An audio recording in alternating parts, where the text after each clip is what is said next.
Chapter 1131. Gu Mingming shook her head. I can't guarantee that I will stay here during every rainy season, but I can guarantee that Saint Nazir will become stronger and stronger. So strong that no one will dare to sneak up on us and snatch our food. Mandy was a little disappointed. She pouted. Without you around, the atmosphere in the tribe will be weird. It's as if we are missing our backbone. It makes people feel uneasy. Gu Mingming patted Mandy's little head. Don't worry, everything will get better. Take your claws off her. Ian tooted. His tone was not very friendly. Without Wabi-Ai around, Ian was the only one left to bicker with Gu Mingming.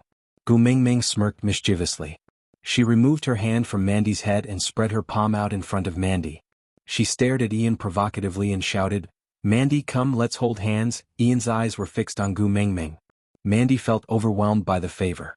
She carefully placed her fingertips on Gu Mingming's palm. Gu Mingming lifted her hand up and grabbed Mandy's little hand. Then, she purposely spread her fingers in front of Ian. She interlocked her fingers with Mandy.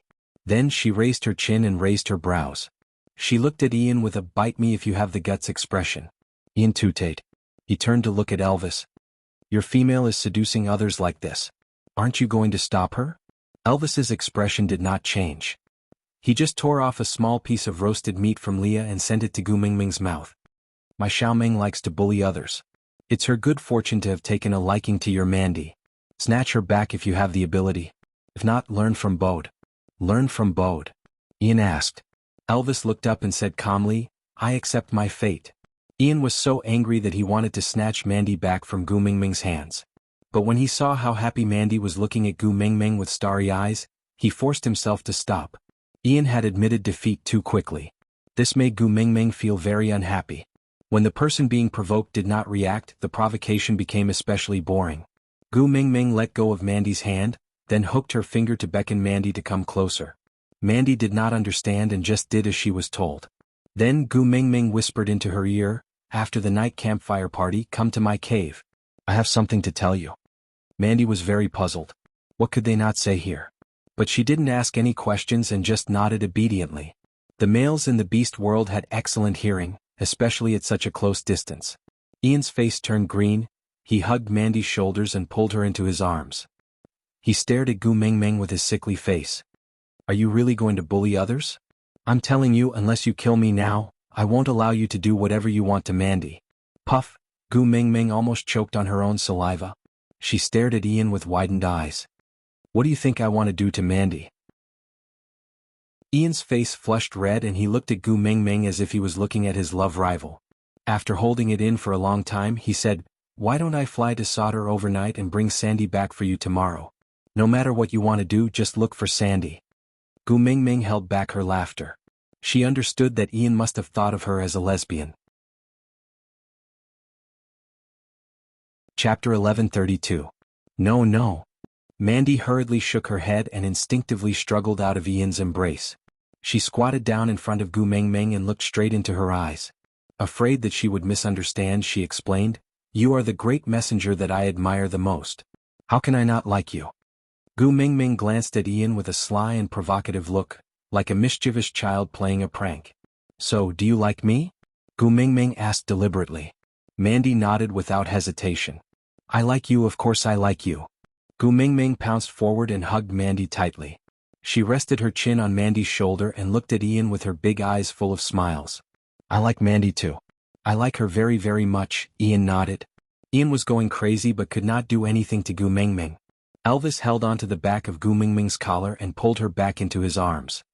He said calmly, you look at her more than you look at me. I am jealous. Gu Mingming giggled and held Elvis's face with both hands. She kissed him and said, all right, I will stop fooling around. Let's eat. It was mainly because Ian's angry look was too interesting. Otherwise, Gu Mingming would not have teased Mandy like that. But, Gu Mingming had never thought that she would be mistaken as a homosexual one day. Did Elvis and Leah also have such subtle feelings when she fantasized about them in the past? Leah seemed to be alright, but Elvis seemed to explode at the mention of such things. He would definitely not be able to accept it. Compared to the two of them, Gu Mingming felt that her acceptance level was rather high. It was not real anyway. It was just fooling around. After settling the proper business, Gu Mingming did not have much interest in fooling around with the entire tribe. After all, according to tradition, what was about to happen next would not be harmonious.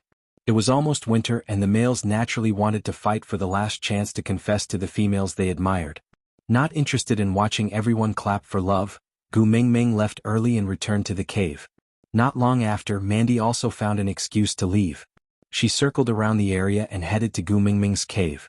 Ian followed closely as if guarding against thieves, as if he was afraid that Gu Mingming would eat Mandy up. Gu Mingming could not be bothered to argue with him and just sprawled lazily by the stone table. When she saw Mandy, she waved her hand and gestured for her to sit over.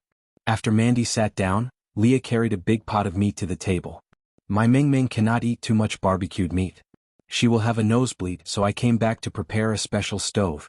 If you can still eat, why don't you accompany my Mingming to eat some? Mandy was overjoyed and nodded repeatedly. Leah very gentlemanly took out 2 bowls, one for Gu Mingming and the other for Mandy. Then he scooped 2 bowls of meat for the 2 females to chat while they ate. Gu Mingming didn't beat around the bush and said directly, Mandy, I called you here today because I want to drag you down with me to do something bad. Mandy looked at Gu Mingming as she ate. All right, what are you doing? Gu Mingming chuckled. Perhaps this was the effect of idols? This Mandy, she actually agreed first before asking what it was about. Because of her admiration, she felt that idols were extremely beautiful even when they scratched their feet. Fortunately, she was not a bad person. Otherwise, even if she were to be sold, she would still be counting the money. Chapter 1133. Mandy looked at Gu Mingming, not really understanding. Gu Mingming said, I want all females to keep their distance from her and not play with her. Mandy nodded in realization and said with a smile, Ah, I understand now that you put it this way. Without asking why, Mandy nodded and continued. No problem, leave this matter to me. Before sunset tomorrow, I guarantee that none of the 16 valued females will bother with her. Gu Mingming chuckled approvingly. Then she added, But you can't let anyone know that I am the one who ordered you to do this. Mandy nodded. No problem. Gu Mingming scooped another bowl of meat for Mandy. Eat more. Mandy replied and ate a few more bowls. Gu Mingming's appetite wasn't big and she had roasted meat during the night campfire party. Hence, most of the stewed meat went into Mandy's stomach. After finishing her meal, Mandy licked her lips and bade farewell to Gu Mingming reluctantly. She then followed Ian back to her own cave. Leah smiled at Gu Mingming as he tidied up the cutlery. Looks like we have the same idea. Gu Mingming chuckled in Elvis's arms. In the beast world, females are the most respected. Mated males treat their females like deities. As long as the 16 valued females ostracize Maya, it will be difficult for her to do anything in Saint Nazaire. After all, half of the people in Saint Nazaire are males from the 16 valued females. The other half are their pursuers. Without anyone to cooperate, Maya can't do anything. Leah continued Gu Mingming's words with approval. Gu Mingming nodded. I never thought that Maya had a problem before, so I didn't think so. Now that I think about it, Nina was really wronged. Her domineering personality was at least 80% due to Maya's incitement, right? I even thought that Maya was the one bullying Maya and that Maya was the type to swallow her anger. I didn't expect her to be the other way around. Leah rubbed his nose. It was rare for him to feel guilty. After all, he was the one who allowed Maya to incite Nina. Elvis could tell that Leah was feeling uneasy, so he interrupted. Do you really think Mandy can order those females around? I think they're also fighting each other openly and covertly. They don't look like they'll be obedient. Gu Mingming smiled and said, Give them a common enemy and they will naturally unite. Actually, Elvis did not quite understand what Gu Mingming meant, so she explained, Humans have a crowd mentality. When everyone did this, it became a matter of course. Even if you felt that something was wrong, if you didn't do it, you would become an anomaly. This would make people very uneasy and they would compromise with themselves. In the end, they would go with the flow. In order to prove that he wasn't an anomaly, he suppressed the uneasiness in his heart and went even further than ordinary people. Elvis did not understand, but Lee's smile deepened. He even stopped washing the dishes and sat beside Gu Mingming, attentively listening to Gu Mingming's analysis. Gu Mingming had a feeling that the great Gu hoodwinking lecture was about to start again. Chapter 1134. Let's take Maya as an example. Gu Mingming chuckled, then continued, I purposely arranged for her to sit beside me during the night campfire party today, and even called her over to my campfire to talk for a while. This was an opportunity for her to be hated. Elvis looked at Gu Mingming in confusion, asking, "But Mandy also sat beside you and went to talk to you, so will she be ostracized too?" Gu Mingming shook her head and said, "Mandy is the first beauty of the beast world that I personally named. She has taken the little bamboo cup that I personally made and has become my partner with my good friend Ian. She can come to the cave to eat, chat and play with me whenever she wants. If she sits beside me, everyone will only take it for granted. But Maya is different." Gu Mingming's gaze turned cold and with a hint of slyness she said, "Although the 16 valued females come from different tribes, they came to Saint Nazaire together. They are on the same starting line and have a kind of empathy for one another. And Maya, the original half-orc female of Saint Nazaire, will never be able to blend into the circle of the 16 valued females. If she had a good relationship with me like Sandy, it would still be alright. But unfortunately our relationship is just SOSO. If Leah had not suggested for me to reveal the news to her today, I would have forgotten about this person." Gu Mingming paused, then said, "If I really forget about her, it would be a good thing for her. After all, she knows how to show her weakness, putting on a cowardly look whenever she meets people, and is highly deceptive. Most females would not make things difficult for her, because a complete female would not even bother to treat a half-orc female like her as an opponent. But she just had to be like this, suddenly becoming the center of attention today. There must be some among the 16 valued females who are unconvinced, such as what right does a lowly half-orc female like her have to sit beside the messenger of the beast deity, or, just because she is an original female of Saint Nazaire, she can claim a relationship with the messenger? How shameless, and other reasons are enough to make her ostracize." Gu Mingming took a deep breath and continued, "And what Mandy has to do is just to randomly start a conversation, then add some fuel to the fire." Leah held his cheek and looked at Gu Mingming, his long and narrow eyes filled with approval. He loved Gu Mingming's craftiness like a little fox, it was really charming. Lusting after her radiant look, Leah continued asking, "Are you so sure that those females will only target Maya and won't implicate Mandy?" Gu Mingming nodded without a doubt and said, "Girls will not be jealous of Fan Bingbing's beauty, but they will be jealous of Wang Erhua from the class next door who has lost another 2 kilograms, and the neighbor Zhao Xiaomei's newly removed double eyelids are especially beautiful." Who were Fan Bingbing, Wang Erhua and Zhao Xiaomei? Looking at Leah and Elvis's confused faces, Gu Mingming knew that they would not understand her explanation, so she changed her explanation. "Let's put it this way, for example, one day you suddenly say that you don't want me anymore and that you like someone else. Then, when I see that the person you like is Melinda, I might start bawling and scold you for being a scum. Then, after the emotional trauma has passed, I will slowly recover. But if the person you like is Nina, then I will definitely be unhappy. She is not as good as me in every aspect. Do you want her to not want me? This is simply trampling on my dignity. I can tolerate it, but I can't. We have to fight it out, right?" Aside from the topic, regarding Maya, let me say a few words. This person did not suddenly turn evil. Actually, I have mentioned it in the previous chapter. I don't know if everyone still remembers it. When Gu Mingming left the Snake King Valley and brought her tribesmen back to Saint Nazaire from Sauter, they encountered stray beasts on the way. Then how did the stray beasts know their route and exact time? At that time, Gu Mingming was already a beast king. If someone was following them, they would definitely discover it. So there must be a traitor. Cole used a worm on Leah, messing up his rationality and driving him crazy with jealousy. The last straw that broke the camel's back was when Maya said, "Burke brought Kanwu and the rest along with Gu Mingming, they are more like a family than Leah." 3. Previously, on the grassland outside Sauter, the half-orc female who was with Cole was also Maya. I don't want my babies to become conspiracy theorists, but I'm afraid that you will feel that Maya's turn to evil was too sudden, so I'm going to recap the past. Chapter 1135. Li's face darkened. He looked at Gu Mingming and asked, "So, you were crying and throwing a tantrum back then not because you were sad about leaving me, but because you felt indignant about losing to Nina? Am I right?" Gu Mingming did not react in time and could not keep up with Li's pace. She was stunned for a while before she understood that her analogy had struck an old wound in Li's heart. So she quickly smoothed it out and said, "I was just making an analogy, I didn't mean it that way." Leah clearly did not believe her. He frowned and his long and narrow eyes were filled with desolation. The words "I am sad" were clearly written on his face. Gu Mingming did not know whether to laugh or cry. How long had it been? Sigh. The speaker did not mean it, but the listener did. Gu Mingming held Li's face and kissed it. She said, "Then I won't use Nina as an analogy. I'll use Maya, alright? If you abandon me because of Maya, I will definitely be indignant." Leah looked down and twisted his fingers. He pursed his thin lips and said, "You still blame me, right? Because of that, you have a knot in your heart, so you don't believe me anymore, right? In your heart, you can't get rid of the fact that I abandoned you, right?" Gu Mingming facepalmed. Why did she feel like she was making things worse? Why was she coaxing him, making things worse? No.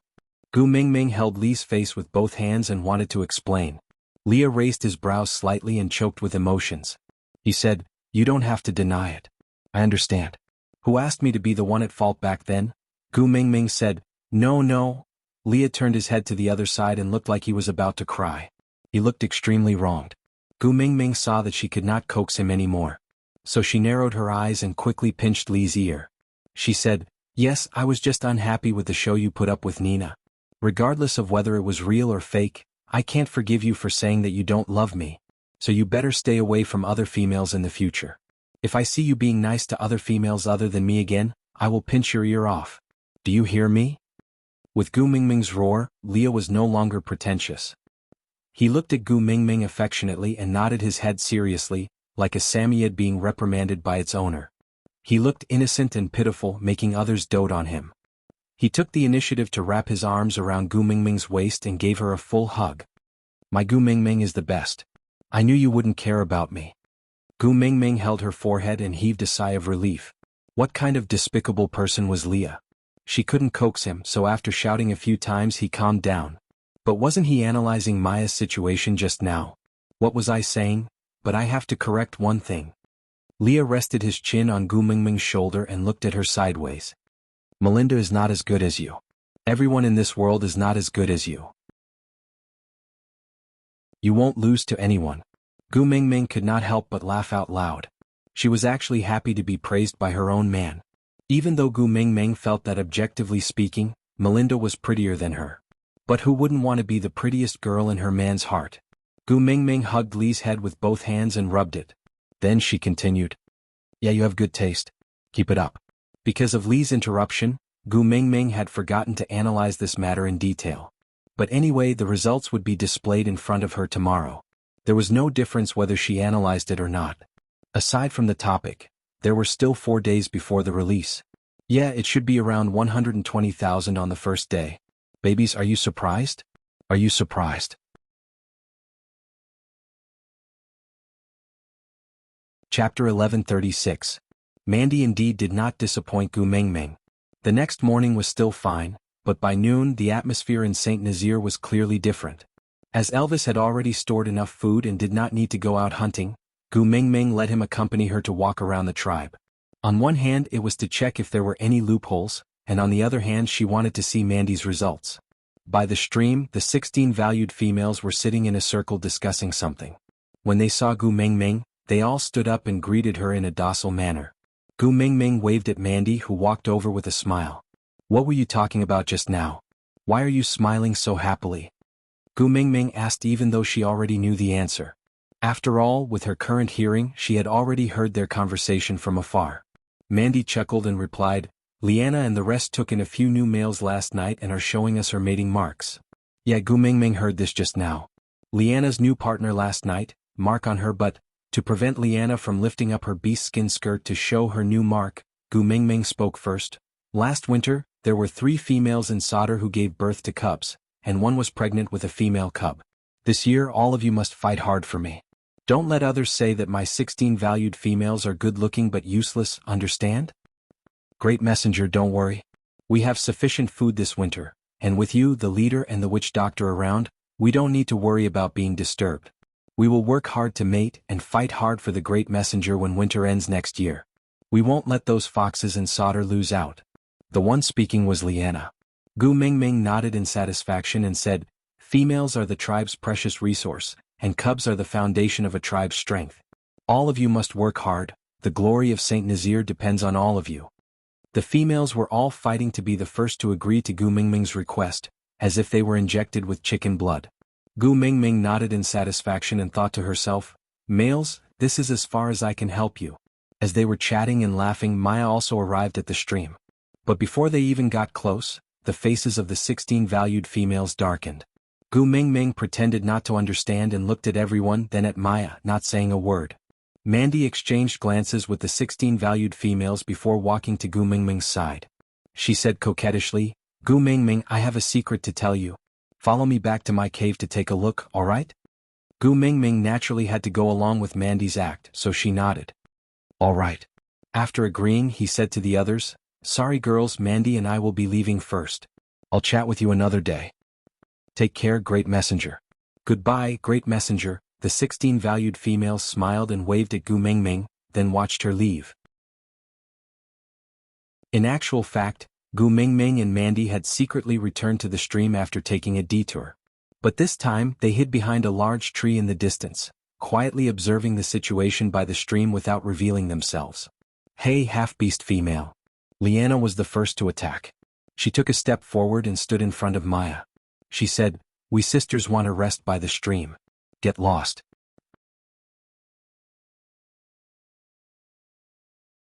Chapter 1137. "I'm also a female of Saint Nazir," Maya said timidly. Liana chuckled and crossed her arms in front of her chest. "So what? We are complete females and have the right to enjoy the tribe's resources first. A lowly half-orc female like you dares to snatch from us?" After Nina's death, it had been a long time since anyone in Saint Nazir talked about complete females and half-orc females. Because of Gu Mingming's relationship with Sandy, she was very lenient towards the half-orc females. Hence, the 16 valued females had been very restrained in the past year and had never argued with Sandy and Maya. However, the sense of superiority that had been ingrained from birth could not be completely worn away in just over a year. There was really no need to learn how to flaunt their prowess in front of the half-orc females. Every complete female could do it easily. Especially when the 15 present were the original first beauties of the tribe. This sense of superiority was even more obvious. All of them were at the peak of their abilities. Gu Mingming said that in Saint Nazir, half-orc females are not inferior to complete females. "We are all the same." Maya could not keep up the act any longer. She clenched her fists tightly by her side and her voice was sharp. Liana looked as if she had heard a joke. She lifted her chin and looked at Maya. "Oh, are you trying to curry favor with the Great Messenger just because you are an old tribesman of Saint Nazir? Are you trying to show how close you are to the Great Messenger so that you can use her name to pressure us?" "That's not what I meant." Maya felt that things were getting out of hand. Everything had been fine yesterday, but she did not know why things had turned out this way today. Her males had gone out to hunt in the morning and all of them were injured when they returned. She asked in detail and found out that they had been bullied by the males of the 16 valued females. Not only had they snatched their prey, they had also severely injured them. Although Saint Nazir had a witch doctor, the injuries of ordinary males could not even trouble Leah to treat them. Hence, they could only force themselves to endure. Maya did not know what had happened, so she specially ran over to the stream to find out what was going on. In the end, she realized that these females had started to target her for no reason. All of this was too sudden. She couldn't understand what was going on. Liana did not have the patience to talk nonsense with Maya. She just took a step back and said, "Where are your males? Are they here? What do you want?" Maya looked at the 16 valued females standing in front of her, her heart pounding. Liana said, "I don't want to see you here. You can either scram immediately, or let your male come out and compete with our male. The winner will stay." As soon as Liana finished speaking, the 16 valued females gave their partners a meaningful look, and the accompanying males gathered in unison. In the beast world, a female would have at least 2 family members by her side, the first partner and the strongest male in the family. The 2 of them usually didn't need to go out to hunt. They would always stay by the female's side to ensure that she lived comfortably and safely. Just like Sandy's Boyd and Colin and Mandy's Ralph and Ian. Therefore, almost all the orcs that surrounded them were level 3 and level 4 orcs. Maya only had a level 2 wolf, Nissan, with her. How could she possibly be a match for them? You. Maya's eyes reddened. She stomped her feet, turned around and ran away. She looked extremely wronged.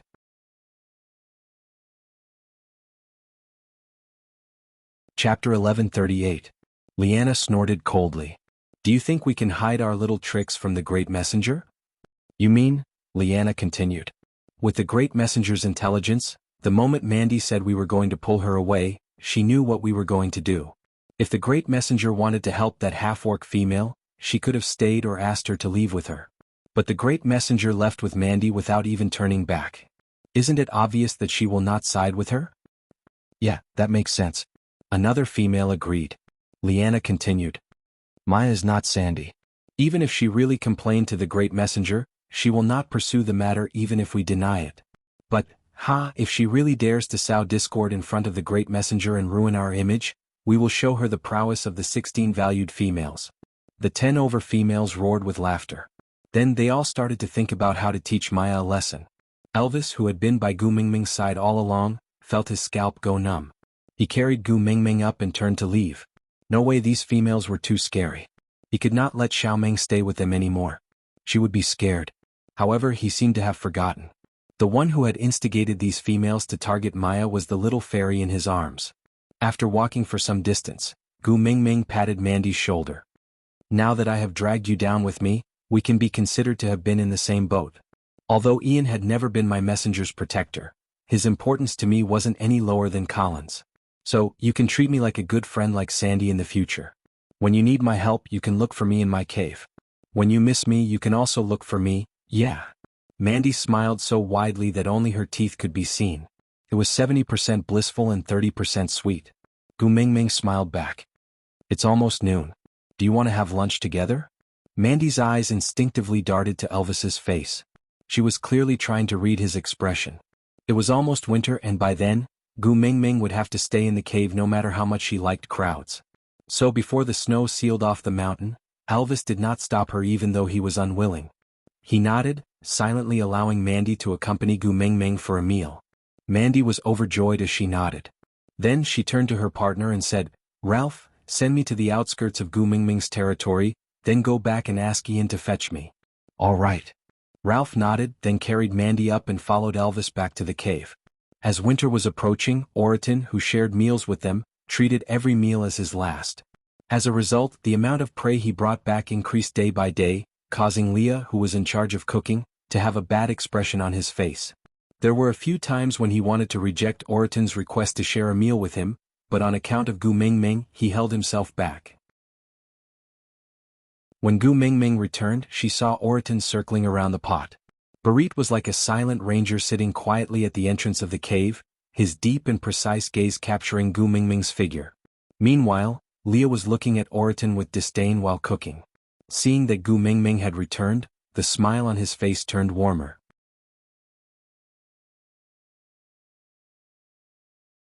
Chapter 1139. TSK. Leah was speechless as he shook his head in amazement. This female's technique is really... Gu Mingming chuckled and continued Li's sentence. There is no smoke on a woman's battlefield, but it is far crueler than a man's. Leah nodded in deep agreement. Just hearing Gu Mingming's plan to deal with Maya from the 16 valued females was already enough to make Leah gasp in amazement. He had always thought that the Snow Fox tribe was good at scheming, but now he realized that their so-called scheming only applied to making use of others. They would only act after obtaining benefits, so as long as they followed the lines of benefits, they would always be able to find clues. Even for a pervert like Cole, there were still benefits to be gained from guessing people's intentions. But when the females were ruthless, they would simply harm you without any benefits at all. Their motives were so pure that it made one speechless. So much so that it was impossible to deduce the course of events from the conclusion, because the final outcome would be someone's misfortune, and no one would gain anything from it. Leah facepalmed as he thought about it. He suddenly felt that those accidents that he did not take to heart in the past were not so simple. Gu Mingming did not say much and just continued eating from her bowl. With the 16 valued females taking care of Maya, even if I am not in Saint Nazaire, Maya's days will not be too boring. He would not have the time and energy to obstruct Gu Mingming's actions. Mandy finished the meat in her bowl, then looked up at Gu Mingming. Gu Mingming, there is something I feel I should tell you. Gu Mingming looked back at Mandy, inquiring with her eyes. Mandy said, when I went to meet the 16 valued females this morning, I purposely raised the topic of Maya and heard something strange. Gu Mingming replied with a single syllable, indicating for Mandy to continue. Mandy continued, during the rainy season last year, there were many people from other tribes who came to Saint Nazaire to snatch food. But every time there was an invasion, Maya was not in the tribe. Even though a lot of her food was snatched away when we saw her at the end of winter, we realized that she did not lose any weight at all. Moreover, her partners were all there. What he meant was that even though Maya's food had been stolen, she was still able to enjoy a sumptuous winter, and it wasn't at the expense of eating her companion. Gu Mingming chuckled. She was not surprised by this outcome at all. She just exchanged a look with Leah and it was a tacit understanding. Oakley wanted to use the water source to push solder to the teeth of the storm to coerce Cole, so Cole used the food to drag Saint Nazir into the water to share the risk. Since it was Cole's doing, he would naturally give Maya some pointers.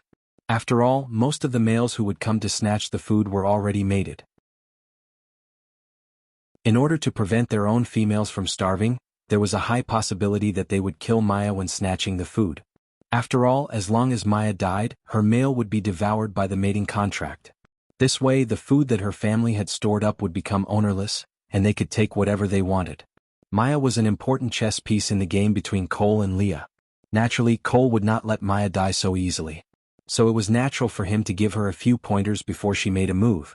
He couldn't let the food robbers kill Maya, and naturally he wouldn't let her starve to death during the winter.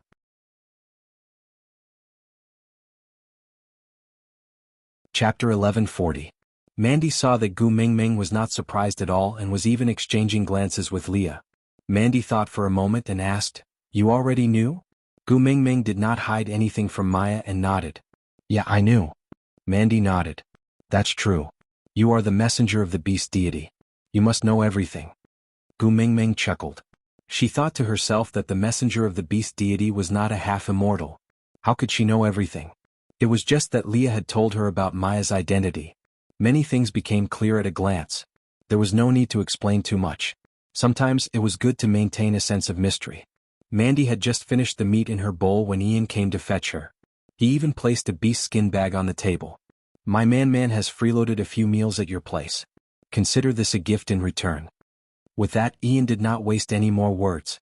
He carried Mandy and flew into the sky. Gu Mingming snorted arrogantly. "So what if you can fly?" A reply came from the sky. "Yes, it's great to be able to fly." Gu Mingming waved her fist and roared. "Just you wait." Despite her roar, Gu Mingming was not really angry.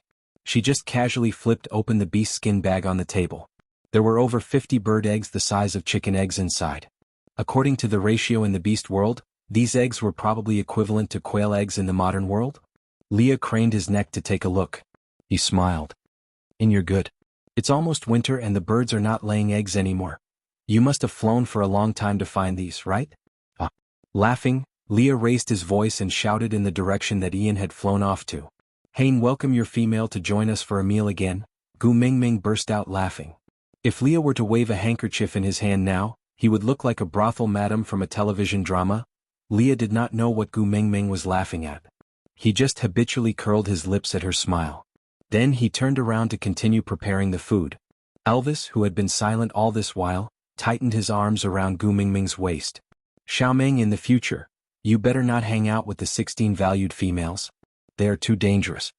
Gu Mingming turned around and asked Elvis with a smile, "Are you scared?"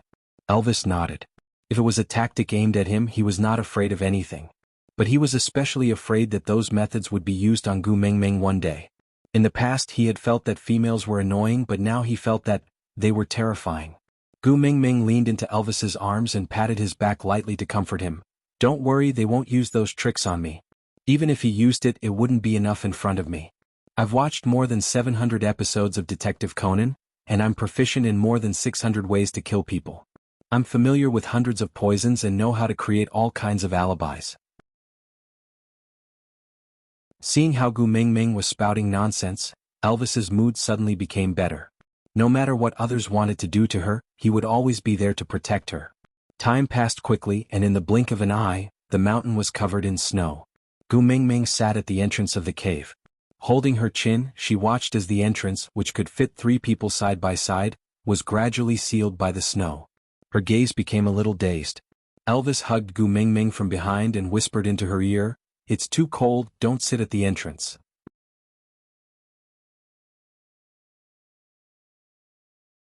Chapter 1141. Ever since Gu Mingming inherited Elvis's night vision ability, they no longer stayed in the outermost chamber of the cave. It was too close to the cave entrance and was not the most comfortable place in the cave. Previously, they stayed there just to accommodate Gu Mingming's need for a light source. Gu Mingming rubbed her little hands and said, "On the first day of sealing the mountain, I'll let you guys try something good." Elvis and Leah looked at each other, not knowing what Gu Mingming meant. After all, every piece of meat and potato in this cave was carried back by the two of them personally.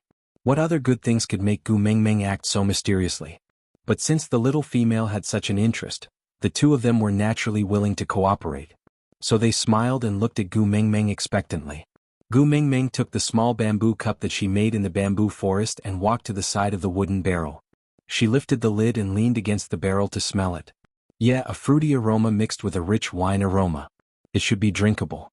Gu Mingming did not pass it to Elvis and Leah hastily. She first poured half a cup into her own small cup and tasted it carefully. Without professional equipment, she could not extract the sugar, so the sourness was not balanced. It was more like grape juice than red wine.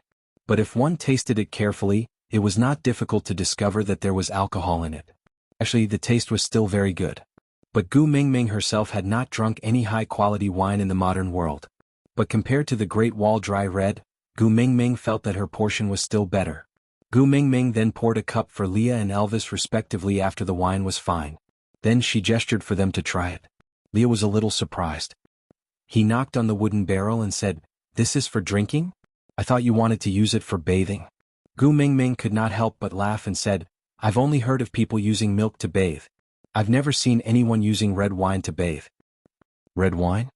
Leah asked. Gu Mingming nodded and answered, "Yeah, usually wine is brewed from grains. But I've been here for more than 2 years and have never seen a single grain of rice. I can't even eat it, let alone brew wine.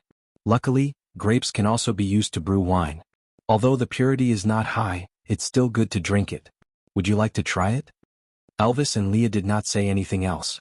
Anything given by Gu Mingming, even if it was poison, they would drink it in one gulp and praise it as delicious. What more, a glass of wine? The way they drank without hesitation made Gu Mingming frown.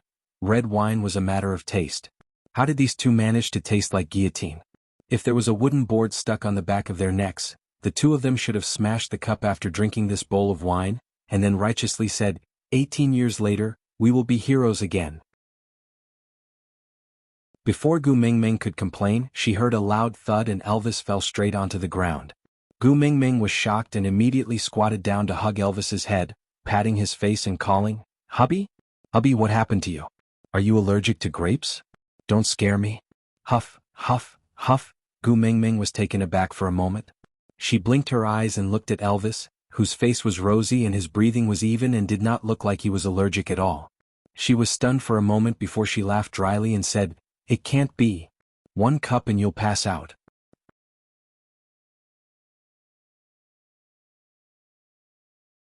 Chapter 1142. Leah. Gu Mingming did not know whether to laugh or cry. She should not have allowed them to drink at the same time.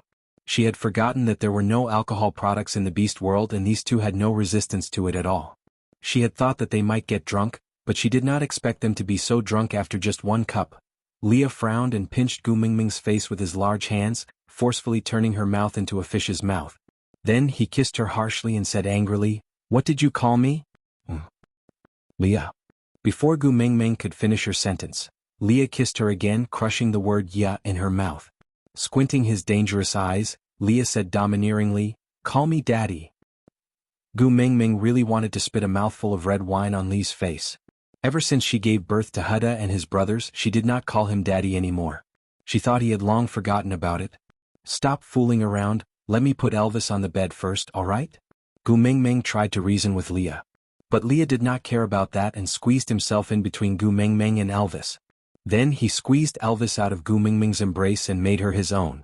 His large tail wrapped around her waist and he clung onto Gu Mingming like an octopus, saying, "Call me Daddy, quickly call me Daddy." Leah, Leah did not stop until he heard Gu Mingming call him Daddy. He kissed her lips harshly again. When they let go, both of their lips were slightly swollen. His gaze was filled with hidden bitterness and his drunken state was the most blurry. His gaze landed on Gu Mingming's face and he said softly, "In the past you would always call me Leah Daddy obediently, but now you don't. Gu Mingming, little Gu Mingming, did you have a change of heart? Do you think I don't look good anymore?" Gu Mingming knew that Leah was drunk, so she gave up trying to reason with a drunkard. She could only go along with his wishes and called out softly, "Daddy Leah." Leah froze for half a second before suddenly crying. As he cried, he hugged Gu Mingming and kissed her randomly. He choked as he kissed. I must be dying, right? Otherwise, why would you be so obedient? You must be thinking that I'm going to die. Sob, sob, sob, I don't want to die yet, I still want to accompany you. What will you do if I die? You can't eat Elvis's cooking, you'll be poisoned to death. Was the logic of a drunkard fed to the dogs? He asked her to call Leah daddy and she did, so he was going to die? What the F***ck was this? This was the first time Gu Mingming saw Leah cry, and it was in such a situation. Sighing, Gu Mingming hugged Leah back and patted his back to comfort him. You won't die. You still want to grow old with me, don't you? Yes. Leah cried aggrievedly and only managed to spit out one word after a few turns. Gu Mingming said, All right, come down quickly, you're so heavy. Mingming, do you still like me? Leah didn't get up and just looked at Gu Mingming drunkenly. Gu Mingming was helpless and could only reply with a smile, I like it, of course I like it. Leah nodded in satisfaction, then said, Then you lick me.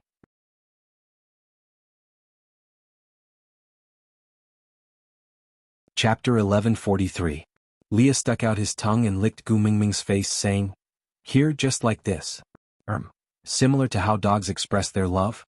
Yeah, orcs still had some beast genes in them, licking should be the most direct way for them to express their love, right? But it was so embarrassing, Gu Mingming felt that she could not do it. You don't like it? Lee's gaze was blurry with a tinge of infatuation and drunkenness. He stuck out his pink tongue and licked the tip of Gu Mingming's nose, saying, I like Gu Mingming so much, why can't Gu Mingming like me a little too? Gu Mingming felt all the bones in her body go limp after being licked by Leah. Don't stop fooling around. Leah paused, then sniffed.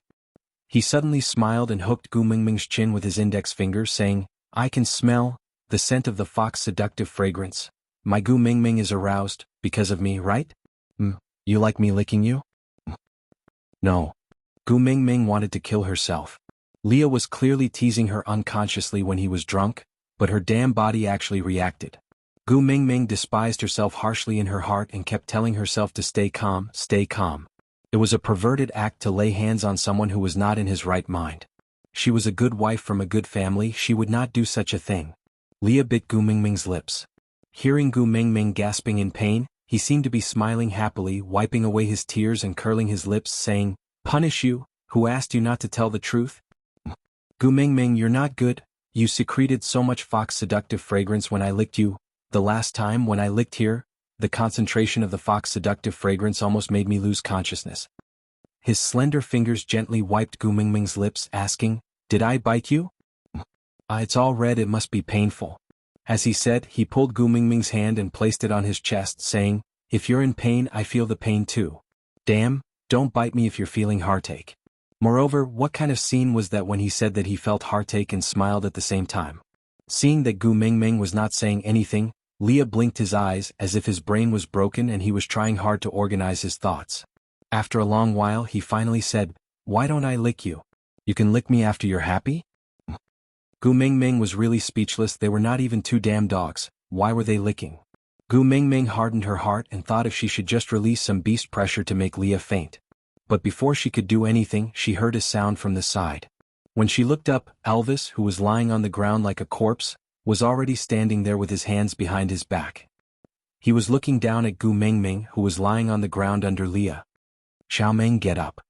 Elvis's voice was cold and his expression was sinister. He looked completely different from his usual self. Gu Mingming was a little terrified. Could it be that she developed a second personality after drinking?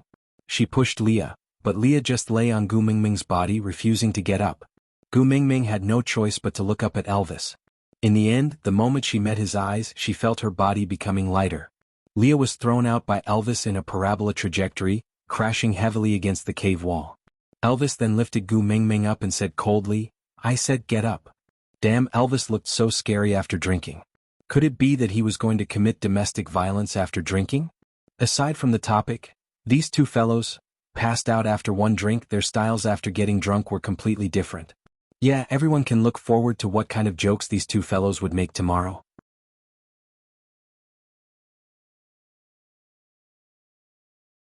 Chapter 1144. I'm up, I'm up.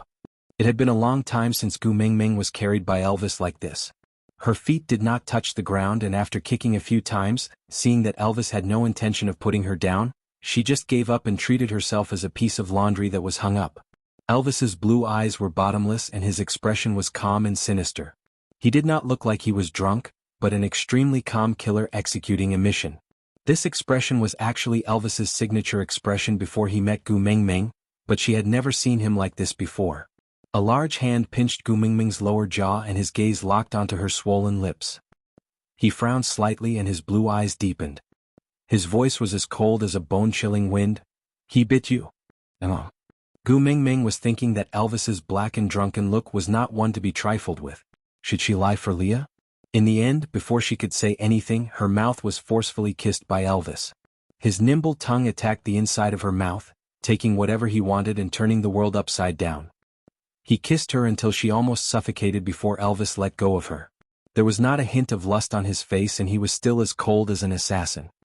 He opened his mouth and said calmly, "Let's go. There's his taste." After saying that, Gu Mingming felt her body lighten and she was free falling. Elvis let go without any warning and Gu Mingming fell onto the ground on her butt. Before she could get up, Elvis and Leah were already in a brawl. It was not the usual playful way of fighting. The two of them looked like they were fighting with their lives on the line. Did they really just drink a glass of wine with low purity? Were they sure they didn't drink concentrated alcohol? Stop fighting. Gu Mingming roared. Leah was not Elvis's match due to the difference in their levels and was almost being suppressed by him. Elvis was stopped by Gu Mingming's roar. He turned to look at Gu Mingming and said coldly, "Don't butt in between males matters." After saying that, he threw another punch at Leah. Gu Mingming facepalmed. She did not expect Elvis to be so straight after getting drunk. She was momentarily speechless. While Elvis was distracted talking to Gu Mingming, Leah suddenly broke free from his restraint and shouted, "How dare you shout at my Gu Mingming?" She pounced towards Elvis and hung onto his back, biting his shoulder with all her might without letting go. Elvis's muscles tightened, but with only one level of difference, he could not shake off Leah as easily as Wuxia did with the four little ones. He could only bend his body forward and roll on the ground, pinning Leah behind him. Leah heaved a sigh of relief from the pain on his back. Elvis took the opportunity to flip over and ride on Lee's body. His hands had already turned into sharp claws and he went straight for Lee's face. Gu Mingming saw that they would really die if she did not stop them. Hence, she clenched her fists and instantly released a huge amount of beast pressure, causing Elvis and Leah to fall to the ground in a second. Elvis's body went limp and he laid on Lee's body. Lee's claws had already pierced into Elvis's back and half of his nails were embedded in his flesh. One of Elvis's hands was holding onto Lee's silver hair tightly while the other hand that was about to attack Leah landed weakly beside Lee's ear.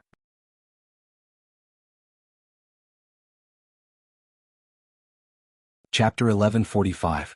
Gu Mingming sighed. Forget it, these two fellows had real fur on their bodies and they would not feel cold even if they slept on the floor. Just let them be.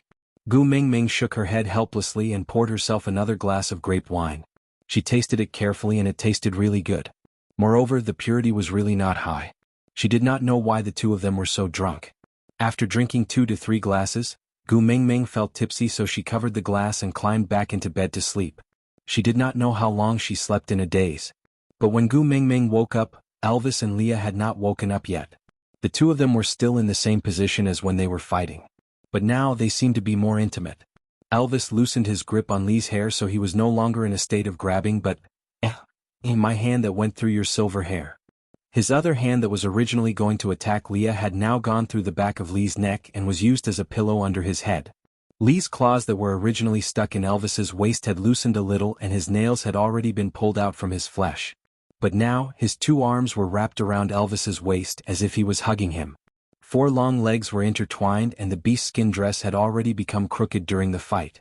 It was a pathetic and ambiguous scene and it was half covered and half exposed, making it even more tempting for one's imagination. Gu Mingming was stunned for a long time.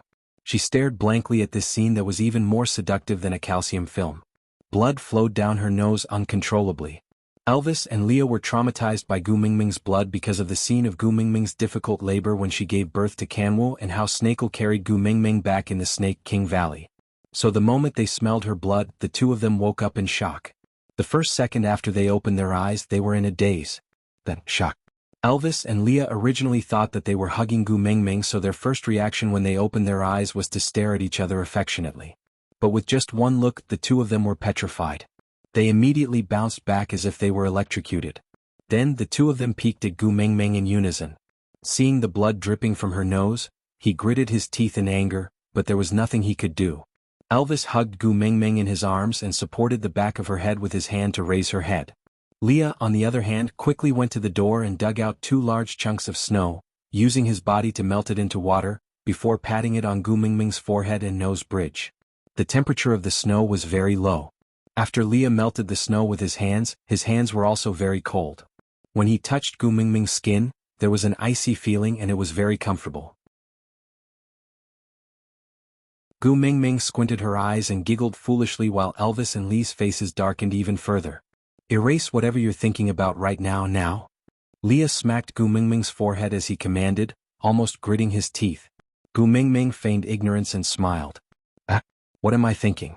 I wasn't thinking about anything." Leah looked at Gu Mingming coldly and pinched her little nose. "You have a nosebleed when you didn't think of anything?" Gu Mingming held back her laughter. She looked at Elvis and then at Leah. Then she stuck one hand into Lee's hair and the other around his neck. She looked at Leah lustfully and asked, "Are you trying to make me forget about this?"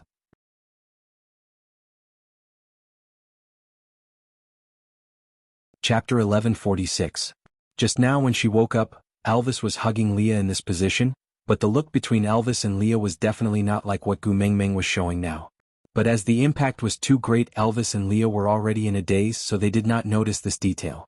With that, Gu Mingming turned around and walked behind Elvis. She crossed her legs around Elvis's waist and placed her right hand on Elvis's right shoulder. She lowered it and placed it on Elvis's chest while her left hand went under Elvis's left armpit and hooked upwards, touching Elvis's heart. Her little head landed on Elvis's left shoulder and she opened her mouth. Closing her teeth, she bit on Elvis's shoulder. Before she let go, she even licked Elvis's shoulder with the tip of her tiny tongue, causing Elvis to shudder. Gu Mingming smiled innocently, looking up at Leah and asked, "Or do you want me to forget about this?" With that, Gu Mingming got down from Elvis's body again, drawing circles on the bite mark on Elvis's left shoulder with her little hand. From the size of the bite mark, it was obvious that it was not Gu Mingming's, and there were 4 deeper holes, obviously made by her fangs. Leah instantly felt as if he was struck by lightning, staring at Gu Mingming in shock. The snow had sealed the mountain and there were only 3 people in this cave. Gu Mingming did not have fangs, so unless Elvis could pull his own head off and place it on his shoulder to bite himself, that bite mark could only be him. The scene of Gu Mingming seductively hanging onto Elvis's body replayed endlessly in Lee's mind, then automatically replaced with his own. Leah fell and sat on the ground, feeling as though all his hopes had been dashed to pieces. Elvis was not much better than Leah. The act of putting his hands in his hair and hugging his neck was imitated by Gu Mingming, then the act of hugging his back and biting his shoulder was obviously imitated by her. Elvis clenched his fists and asked in a cold voice, "Leah and I, last night, happened?" He could not bring himself to ask.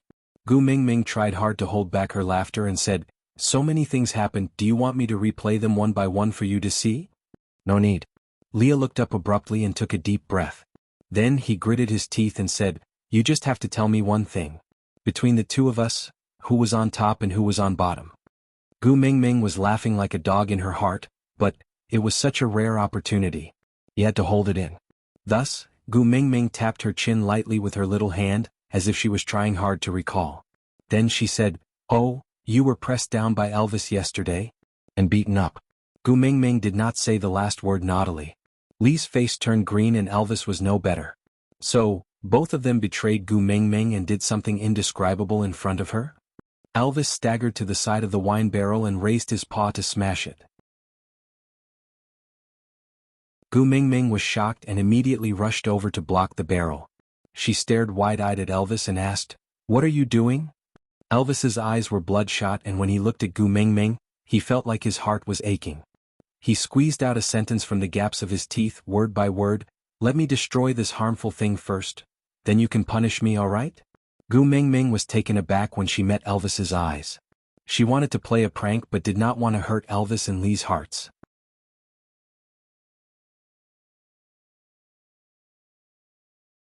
Chapter 1147. Hubby, don't be angry, listen to my explanation. Gu Mingming tried to comfort Elvis, but Elvis smiled bitterly and said, you have already decided not to want me, right? So I have no right to destroy your things. It's not like that. Gu Mingming shook her head, but Elvis did not give her a chance to finish her sentence. He took a step back and opened his chest as if he was about to die a martyr. He said, "Come on, end me. If I can die in your hands, I can die without regrets." Gu Mingming felt guilty. She did not want to play to this extent. She originally wanted to see Elvis and Lee's awkward look, but she ended up making them sad.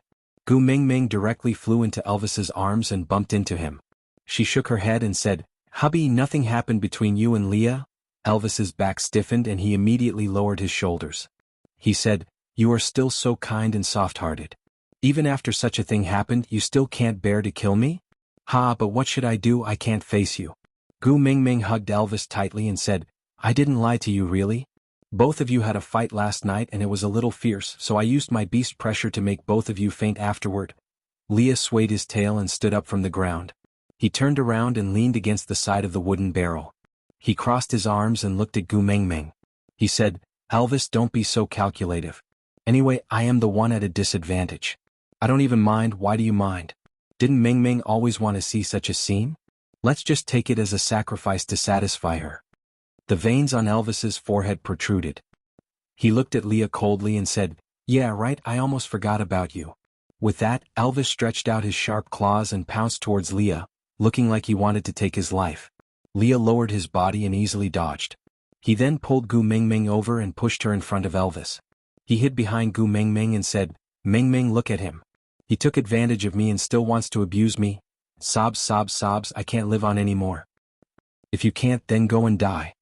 Elvis said and wanted to attack again, but Leah just pushed Gu Mingming as a shield, dodging left and right to avoid Elvis's attack.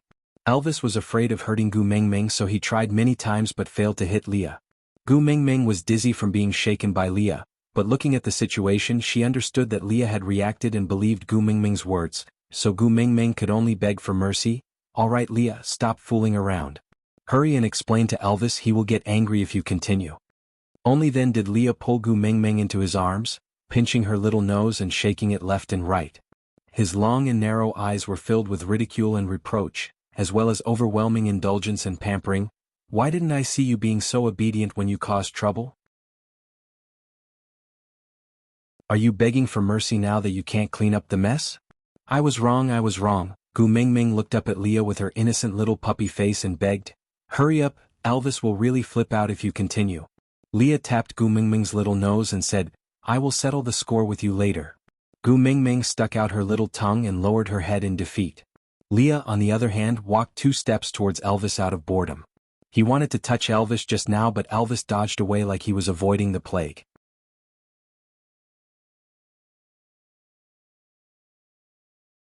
Chapter 1148. Leah. Gu Mingming called Leah softly with a "Why are you adding oil to the fire?" expression as she looked at Leah.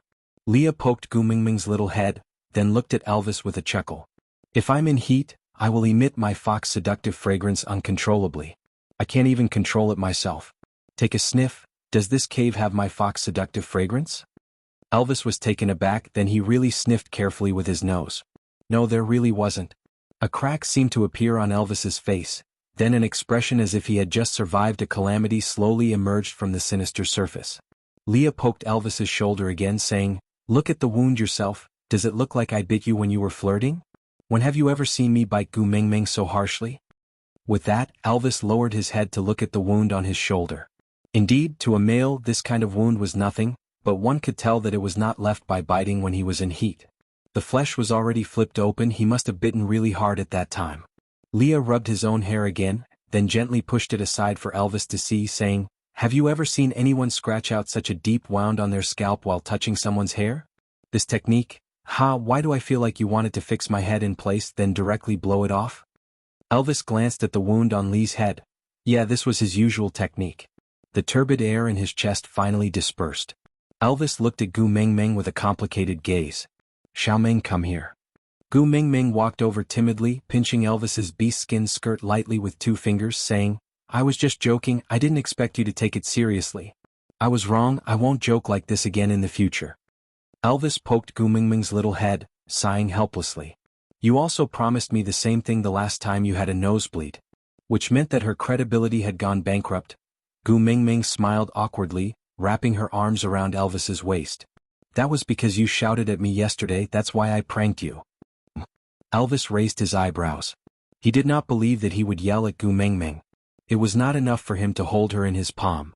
Seeing that Elvis did not believe her, Gu Mingming's face darkened and she mimicked Elvis's tone and expression yesterday. Don't butt in when it comes to males. You yelled at me like that yesterday. The impression was blurry, but Elvis seemed to have said something like that. Rubbing Gu Mingming's little head, Elvis could not be angry at her at all. Just now, he thought that he was going to lose her, so he kept praying to the beast deity that everything in front of him was just a dream. Now he had gotten what he wanted, so why would he be bothered about Gu Mingming's prank? On top of that, Elvis's heart ached even more when he heard that he had shouted at her last night. His Xiaoming should be treasured and listen to the most gentle words in the world. How could he bear to yell at her? Hugging Gu Mingming and kissing the top of her head, Elvis said guiltily, I'm sorry, I might have gone crazy to shout at you. Gu Mingming looked up at Elvis with a smile asking, then let's treat it as if we're even. You're not allowed to settle scores after this.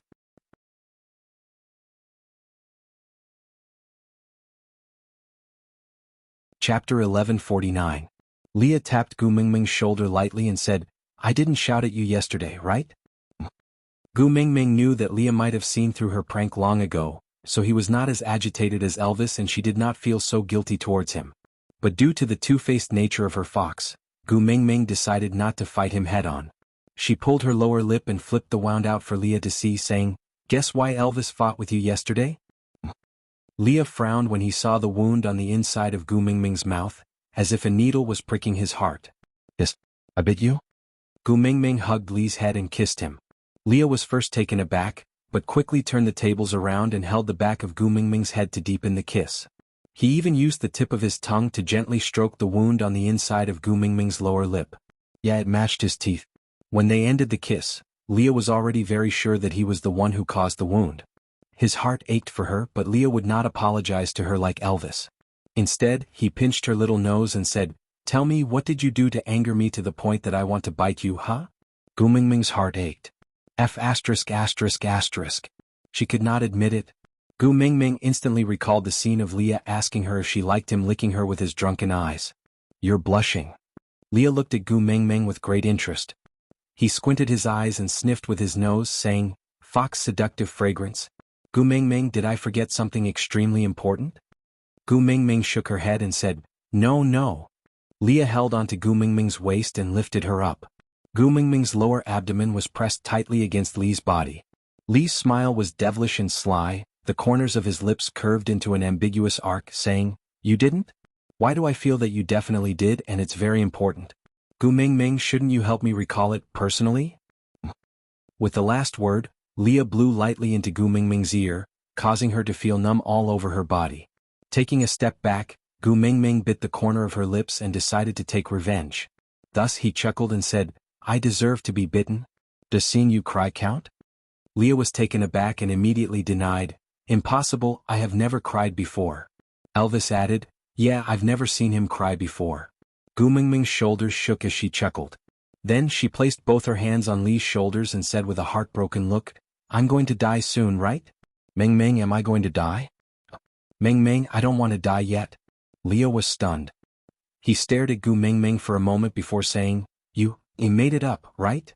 Gu Mingming looked straight into Lee's eyes, then smiled and shook her head. Leah took a deep breath, then held onto Gu Mingming's shoulders with both hands. Forget it. Forget everything that happened from last night to just now. I don't forget. Gu Mingming straightened her neck and thought to herself, Who asked you to tease me, humph humph, let's see who's better this time. Don't forget? Leah narrowed his eyes and smiled instead of getting angry. He said, Then, let's do something more memorable and erase the old memories. Leah and Elvis had been vegetarians for a long time.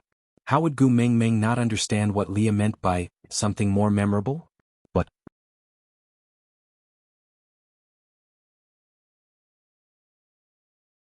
Chapter 1150. Silly girl. Leah hugged Gu Mingming's waist and said softly, "Before we get the love of the sky, Elvis and I will not let you get pregnant."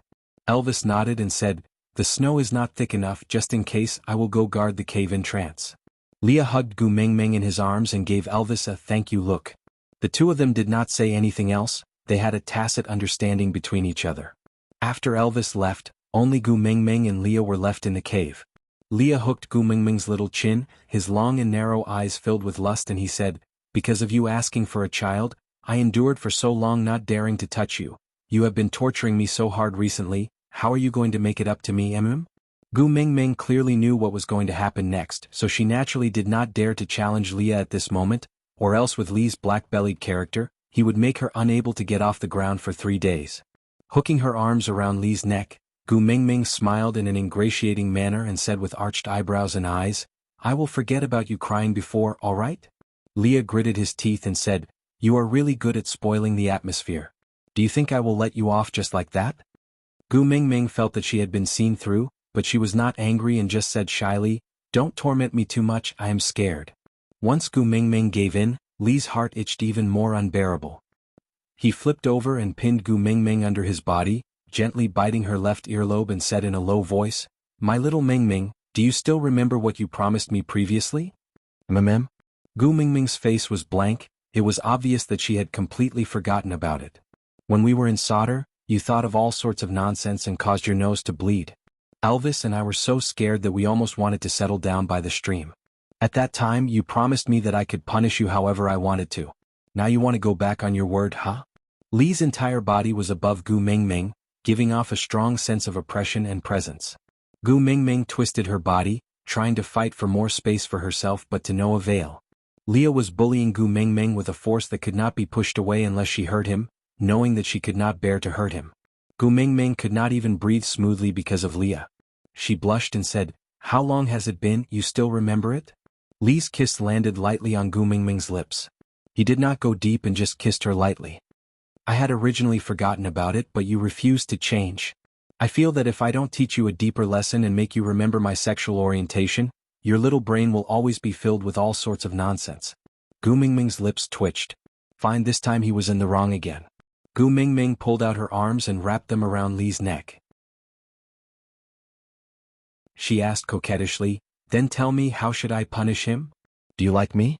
Leah suddenly asked.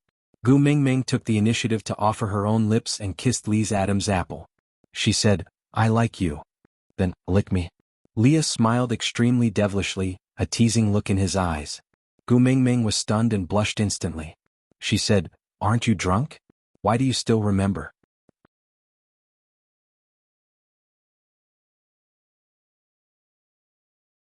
Chapter 1151. Let's change another one. Gu Mingming begged for mercy. "It's too embarrassing, I can't do it." Leah stuck out his tongue and licked Gu Mingming's left earlobe. "Gu Mingming, do you know? I really like this mark. It's on your left ear and it's whispering sweet nothings to you on behalf of me every day. It's chattering non-stop." Then Lee's kiss landed on Gu Mingming's eyes. Gu Mingming instinctively closed her eyes and allowed his lips to gently cover her eyes. Then, with a wet sensation, Gu Mingming knew that Leah had used his tongue to lick her eyes. "I also like your eyes, they're so clean and transparent.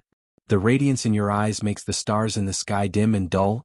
When my shadow is reflected in those eyes, I feel that I'm the happiest person in this world."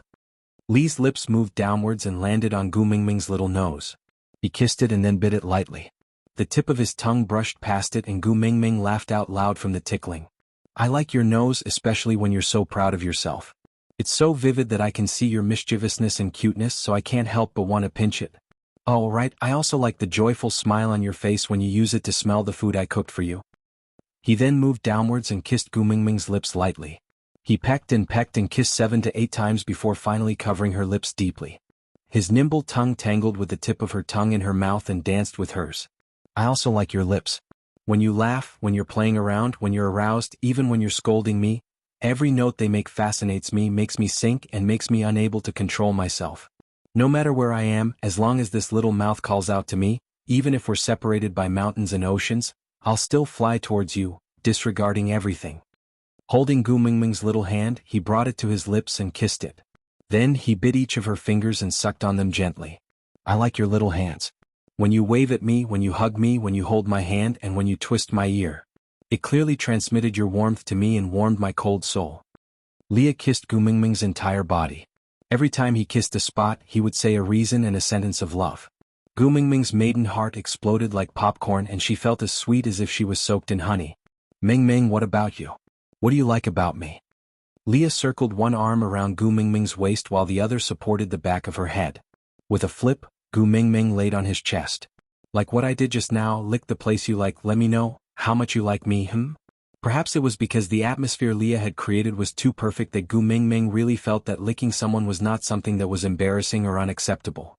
Lying on Lee's chest like a cat, Gu Mingming kissed Lee's eyes lightly and said softly, I like your eyes. They slanted to the temples and hid thousands of ravines, but they gave me the exclusive love of the 3,000 worldly mortal world just for my deep love.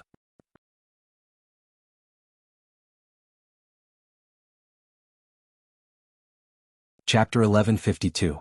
Holding onto Lee's hand, Gu Mingming kissed his palm. Then she placed his large hand on her face and rubbed it gently. I like your hand too. It's slender and bony with distinct joints. Time and time again, it would support my shoulders when I was helpless and tell me not to be afraid. No matter what happens, it would always prioritize protecting me and taking care of me. Gu Mingming mimicked Leah and kissed almost all over his body. Finally, she laid back on Lee's chest and kissed his heart. I like this heart the most. That's because I'm the only one in it. Lee's heart was lit up by Gu Mingming's words of love. The sparks connected and formed a prairie fire. Once it started, it could not be stopped. A round of pleasure could not be avoided. The ambiguity was scattered all over the floor and it evolved into a symphony of love and love. Leah had been sober for a long time. This time he was a little more ruthless. Gu Mingming did it 3 times when she was awake and 2 more times after she fainted before he finally stopped. As a result, Gu Mingming was so exhausted that she slept till the sky turned dark. When she woke up, she did not even know how many days had passed. The bruises on her body had already disappeared and her fatigue was almost negligible. If Snake knew that the shocking recovery ability he left for her had been used in such a place, he would probably fly into a rage. You're awake, Leah crawled beside Gu Mingming like a satisfied cat.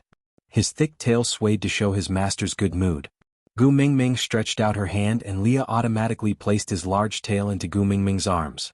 Then he poked Gu Mingming's warm and soft little face with his finger. Are you hungry? The meat is already cooked and placed in the snow at the entrance of the cave to be frozen. You can eat it after heating it up. Gu Mingming shook her head. I just woke up, I don't feel like eating. Leah nodded. Then I won't eat it. You can touch me first. Gu Mingming paused. Did he start the topic of touch me after lick me? Gu Mingming was really scared. She did not know what shameful topic Leah would come up with next. She hurriedly let go of Lee's large tail and turned around. Gu Mingming wrapped her arms around Elvis's neck. Hubby, I'm thirsty. Then he took out a small bamboo cup and poured a cup of water for her.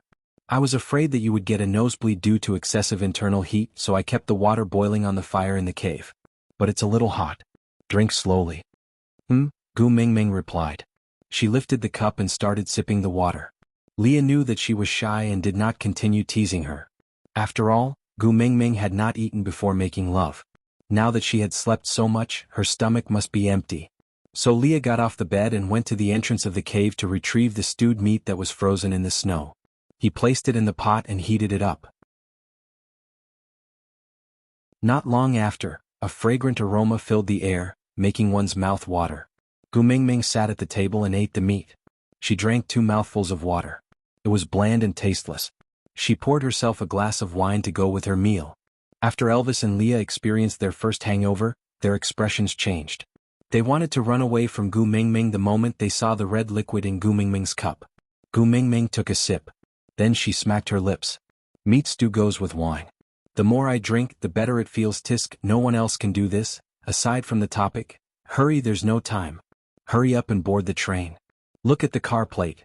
492779273. Get the train manager to check your ticket. Babies with more than 800 fans can enter the VIP cabin to enjoy the special treatment of the fragrant meat. Note: this train does not go to the kindergarten. Children who are going to the kindergarten, please do not sneak onto the train. This train does not go to the kindergarten. Children who are going to the kindergarten, please do not sneak onto the train.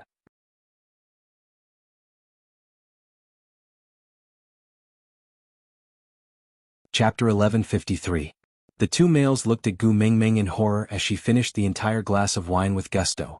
They poured another glass as if they had not had enough. Xiaoming, are you feeling unwell anywhere? Elvis clearly remembered that he felt lightheaded after drinking that glass yesterday. His brain was filled with all sorts of thoughts, but he could not sort them out. The large amount of fragmented information directly broke his nerves and he could not get up again. He could not remember how he got up and what he did after that. So, according to their body proportions, the same amount of wine that caused him such a heavy injury could be fatal to Gu Mingming? But why did Gu Mingming look like nothing happened to her? Just that her cheeks were red like a tempting apple. Gu Mingming knew that Elvis was scared by the wine. After the previous experience of teasing him to the point that he almost dragged Leah to die to atone for his sins, Gu Mingming did not dare to tease Elvis anymore. So she answered honestly, wine is a beauty tonic. The amino acids, minerals and vitamins contained in it can be absorbed directly. Drinking a little every day can help you beautify your skin. But Elvis frowned. After all, his first experience with wine was not that great. Gu Mingming knew what he was worried about. She smiled and said, everyone has different levels of allergy to alcohol. Yeah, for example, you are the type of person who will pass out after one glass. Leah is slightly better. Although he only drank one glass, he at least knows what he did when he was drunk. As for me, haha, I should be invisible in our world. But here. Gu Mingming lifted her left leg and stepped on the stool. She placed her left hand, which was holding the wine glass, on her arched knee. She lifted her chin and smiled in a bold and unrestrained manner. The emperor calls for me but refuses to board the boat. I call myself a god of wine. Actually, Elvis and Leah did not understand what she was saying. But Lee's gaze was shining and burning hot. It was the feeling of a cult member meeting their leader. Gu Mingming was taken aback. She looked at Leah and asked, why are you looking at me like that? That sentence just now was also part of the esoterica, right? Although it was a question, Leah used a definite tone. Gu Mingming was taken aback for a while. After thinking for a while, she recalled that Leah was the ninth highness of Sauter, and Sauter was a weird tribe that had worshipped 300 poems of the Tang dynasty for 1,000 years. Clearing his throat awkwardly, he nodded and said, yes, it should be. Leah knelt on one knee and held Gu Mingming's little hands with both his hands. He looked at Gu Mingming with eyes full of anticipation, as excited as a Samoyed that suddenly saw a meat bone after starving for a few days. His furry tail wagged furiously behind him and his longing gaze made Gu Mingming feel that rejecting him was a crazy thing to do. Clearing her throat, Gu Mingming forced herself to recite the entire poem again. Li Bai wrote 100 poems in one go, sleeping in a tavern in Chang'an City. The Son of Heaven called me, but I refused to come on board, calling myself an immortal of wine. Leah cupped his hands over his heart and frowned. He bit his lower lip lightly with a flushed face and exerted more force on his hand, as if his heart would jump out if he didn't do that. Gu Mingming held her forehead and asked, Are you all right?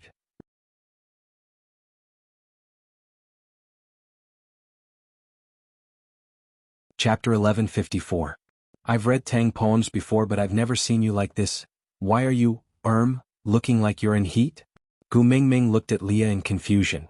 Leah cupped his heart and said, I wasn't your male when you read Tang poems the last time. Gu Mingming thought for a while and nodded, yeah right. The last time was when we confirmed the identity of the messenger in Sauter. You were a beast pet then. Leah looked at Gu Mingming while pressing on his heart. His slender fingers poked Gu Mingming's body to test the waters and then, he broke out into a smile. He looked up at Gu Mingming ambiguously and said, the contents of the esoterica are sacred and inviolable to the Snow Fox tribe. Every Snow Fox tribe member has to worship it after reading it. And you're an existence that's above this secret manual. But just 2 days ago, I pressed you down like this, like that. I feel like I'm blaspheming the gods, but this kind of feeling makes me very excited. Gu Mingming's face twitched and she put down her wine glass and leg. She placed her hand on Li's shoulder and looked at him with a dark face, saying, Leah, tell me, you're not a pervert. Leah was taken aback. His brows relaxed and he suddenly smiled. He stood up and pulled Gu Mingming under his body. He placed one hand on her back to prevent her from bumping into the side of the table and getting hurt, while the other hand supported on the edge of the table. Yeah, a perfect table thump. What if I am? Are you planning to abandon me, or sink into depravity with me? Gu Mingming was a little flustered by Li's thump. How should she put it? Once Leah started to attack, his aura was really not to be trifled with. Even if they had done all kinds of intimate things before, once Leah seriously flirted with her, his entire body would emit an irresistible hormone. He did not deny his dark side and could even display it completely in front of you to tell you, "You're mine and you can't escape." Damn it. Holy sh** teach whose husband was so handsome. MMMMM. Gu Mingming blushed and the fox's seductive fragrance in the cave that had yet to dissipate became even more intense. Leah smiled devilishly and hooked Gu Mingming's chin, saying, "You just woke up. If I do it again, can you take it?" Gu Mingming's face turned even redder. She shook her head and said, Don't, if you do it again my bones will fall apart." Leah chuckled. "Then don't seduce me. Besides." As Leah spoke, he pinched Gu Mingming's little face and twisted it to the side. His line of sight landed on Elvis. Leah leaned forward and whispered into Gu Mingming's ear, "I'm a snow fox and I have a certain level of resistance towards the fox's seductive fragrance. But Elvis can't resist your temptation." Gu Mingming looked at Elvis's forbearing look and felt even more embarrassed. She hadn't King done it on purpose, but Lee's words had triggered a reaction in her body. She hadn't expected herself to be so sensitive. "Hubby?" Gu Mingming called out softly, feeling wronged like a cat that had been bullied. This sound was like adding fuel to the fire. Gritting his teeth, he grabbed Leah by the back of his neck and threw him aside in a parabola position. He hugged Gu Mingming in his arms and kissed her, saying, "Don't worry, I can hold it in. You haven't calmed down yet, I won't torture you now. Be good and eat, don't starve yourself."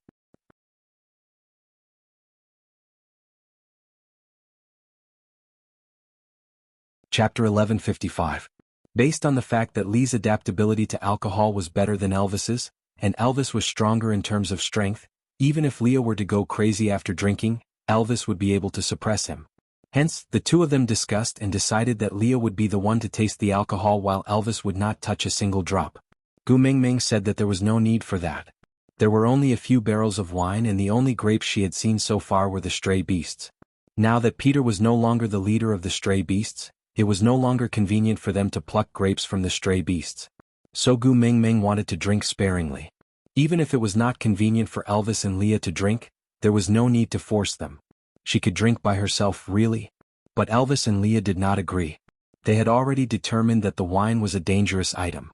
Unless Leah personally verified that it was harmless, he would not allow Gu Mingming to touch it by herself.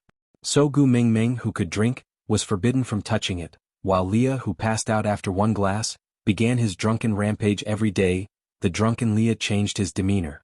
He chased after Gu Mingming while waving his little leather whip. He also bit his lower lip and removed his beast-skin dress to expose himself in front of Gu Mingming for her to ravage. He bared his fangs and brandished his claws, fought with Elvis, and cried bitterly as he hugged Elvis and talked about the past. Anyway, this winter was not a lonely one because of Lee's various tricks. However, even though Leah had finished a few barrels of wine, his alcohol tolerance did not improve at all. It was not that he did not improve at all, it was just that, from 1 glass to 1.5 glasses, this improvement left Gu Mingming speechless. Most people would have at least gone from 1 glass to a bottle after drinking for so long, right? She felt heartache for those barrels of wine. It was all for nothing. When the snow sealing the cave started to crack, Gu Mingming knew that this winter was over. Leaning in Elvis's arms, Gu Mingming looked at Leah, who was in a much better mental state after 2 to 3 days without a hangover after drinking all the wine. She smiled helplessly and said, "Do you still remember what you set up before winter after leading a befuddled life for the entire winter?" Leah held his forehead. His persistent hangover had caused him to not remember anything else other than that mating. It was all a mess of drunken rampages. The arrangements before winter. Closing his eyes, Leah organized his thoughts and said, "Mingming, what do you plan to do after winter ends?" "Aren't we already booked to go to the Moda Mountains?" Gu Mingming countered. Leah chuckled. "What's there to fix? Everything depends on your mood." Gu Mingming chuckled. "So, there's a second option if I don't go to Moda Mountains." Leah nodded and answered, "I spread 2 pieces of news before winter. One was that you personally told Maya about the Moda Mountains and the other was that I accidentally leaked the heart of the desert." Gu Mingming was confused. "But we don't even know where the heart of the desert is. It can't be an option." Lee's lips curled into a beautiful arc. He looked thoughtfully at the cracked but not broken snow sealing the entrance of the cave. After winter ends it will come to us on its own. Just like kiss of the ocean and soul of the forest. You mean? Cool. Gu Mingming frowned and asked.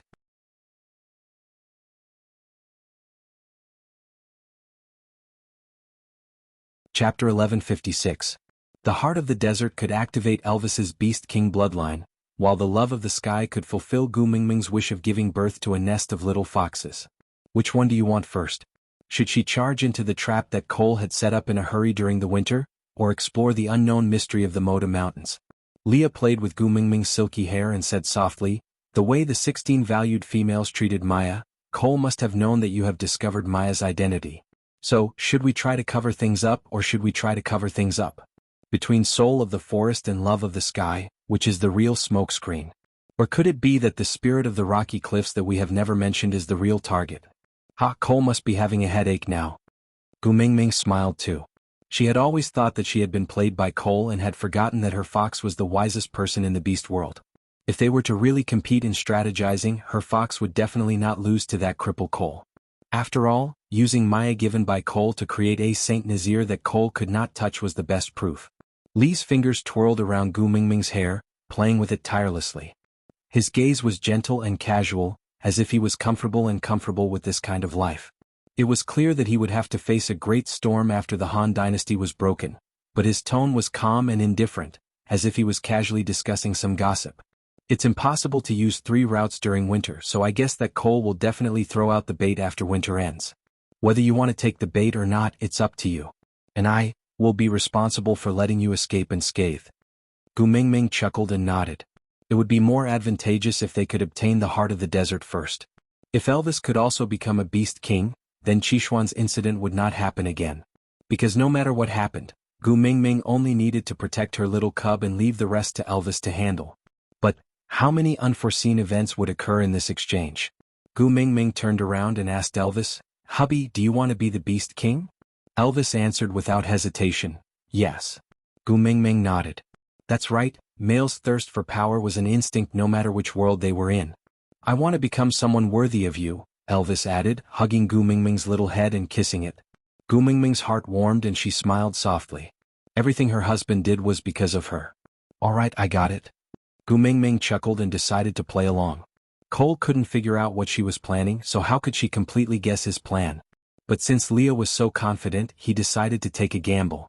Their fox would definitely not lose to that cripple Cole when it came to scheming. As he thought about it, he actually felt a trace of anticipation. 3 days later, the snow covering the entrance of the cave melted. Gu Mingming, who was draped in the giant rabbit skin, was carried out of the cave by Elvis. Gu Mingming's little face was half hidden under the hood, revealing only her small mouth and delicate chin. Her entire face could not be seen clearly, but it gave off a sense of beauty that made one's imagination run wild. When she arrived at the platform of the deity's punishment, there were already 3 families gathered there. When they saw Gu Mingming, they all bowed respectfully.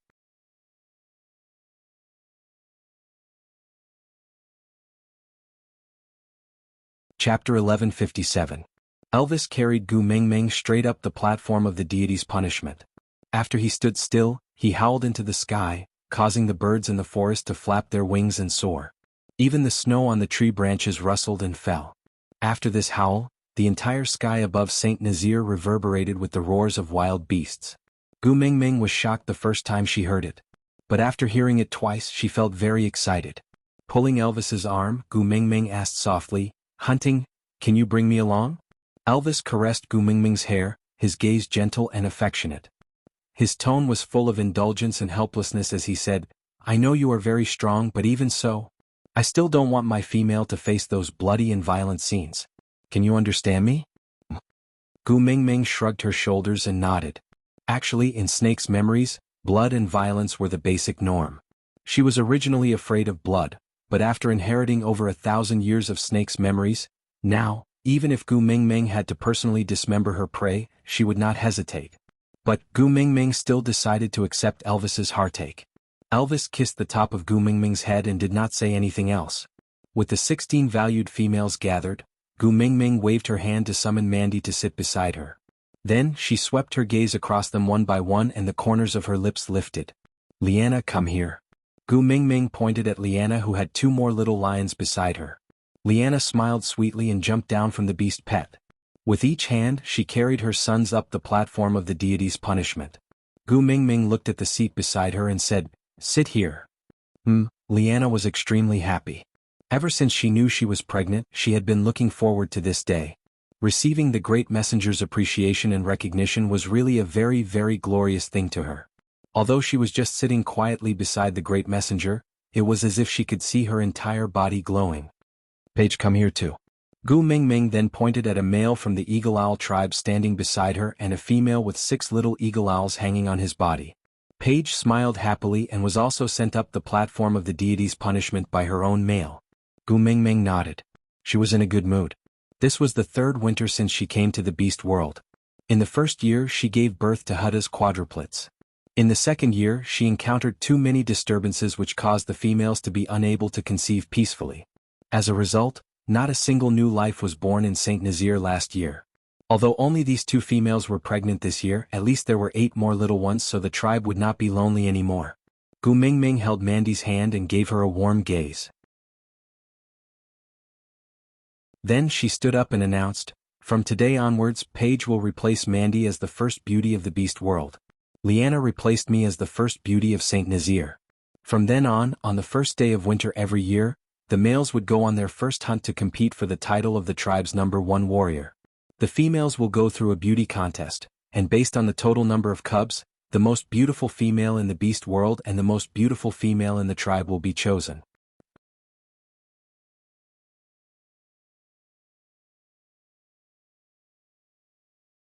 Chapter 1158.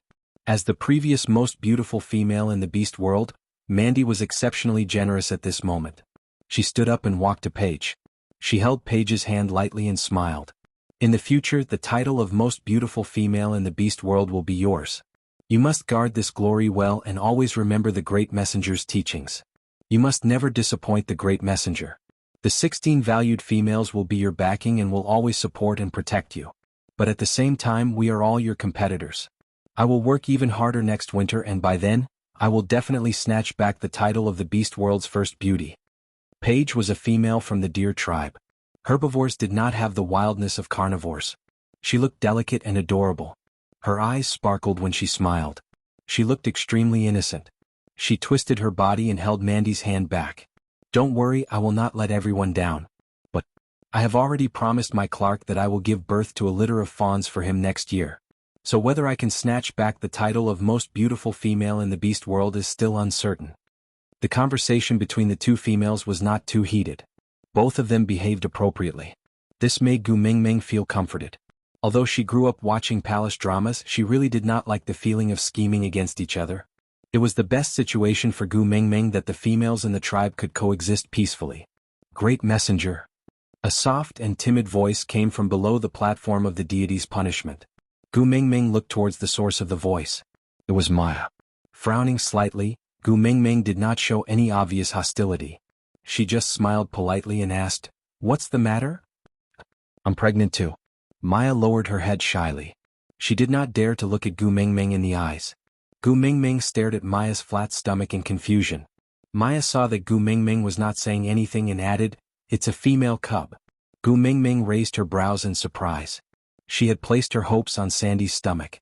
But Sandy gave birth to 3 male children, and Saint Nazaire's first female cub was actually in Maya's stomach.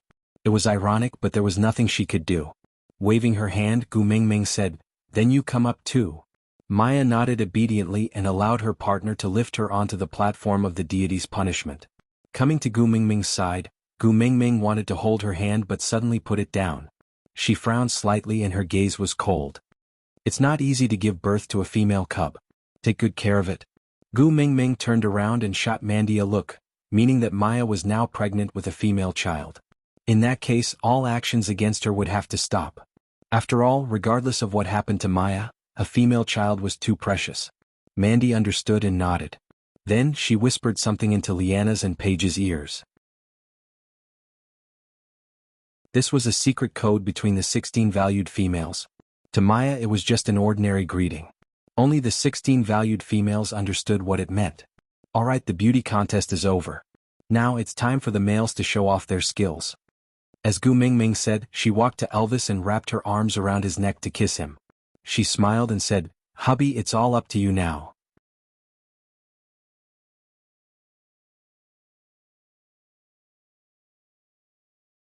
Chapter 1159. Roar? With a deafening roar, Elvis kissed Gu Mingming heavily again before transforming into a black wolf and leading the pack of beasts to attack. That roar shook the earth and the sky. The scene was so spectacular that it made one's blood boil. Gu Mingming supported her chin with her hand as she watched Elvis leave. She kept a smile on her face and clearly said, "My hubby is so handsome." After a long while, Elvis could no longer be seen. Gu Mingming then retracted her gaze and leaned into Li's arms. She looked at Maya and said, "Maya, you don't have to wait here today. Go back to the cave and have a good rest." Maya was very surprised. She blinked innocently at Gu Mingming. Gu Mingming smiled and said, "You are carrying the first female cub in Saint Nazaire. It's very precious. I don't want anything to happen to you. Your top priority now is to protect the fetus and give birth to this female cub safely. You don't have to care about anything else, understand?" "All right." Maya answered obediently before letting her males carry her back. After Maya left, Gu Mingming and Leah exchanged glances but neither of them said anything. Mandy, Liana and Paige sat on the platform of the deity's punishment to accompany Gu Mingming. The three of them kept glancing at Leah. Their gazes were not aggressive but still made one feel uncomfortable. It was like the first day of school when the girls gathered together to secretly discuss their female classmates who had gone for plastic surgery during the holidays. Gu Mingming held her forehead and said, "Just say what you want to say. The strange gaze makes one very uneasy." Mandy was the most familiar and closest to Gu Mingming among the 16 valued females.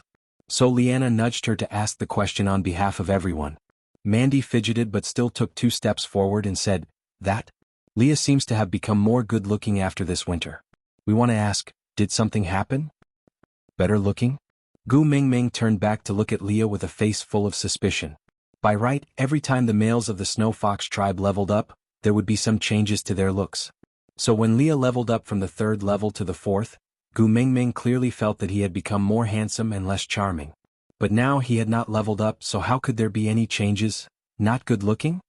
Leah allowed Gu Mingming to size him up for a long time. Seeing that she did not show any signs of infatuation on her face, he was slightly dissatisfied. He pinched Gu Mingming's chin and shook it a few times. Then he flipped his hair and opened his thin lips slightly, revealing his white teeth and the tip of his moist tongue. He leaned forward, almost touching the tip of Gu Mingming's nose, saying softly, "How about this? Does it look better? Or, do I have to take off this troublesome animal skin dress before you'll know I'm good-looking?" Gu Mingming blushed and slapped Li's face. "Why are you acting like a hooligan in broad daylight? You're my female. Flirting with you isn't called being a hooligan. After all, I have the responsibility to please you." With that, Leah leaned towards her, looking like he was going to eat her up in front of everyone. Ah! An irrepressible howl of excitement came from the 3 females who were hugging each other and jumping on the spot. Their eyes were filled with love.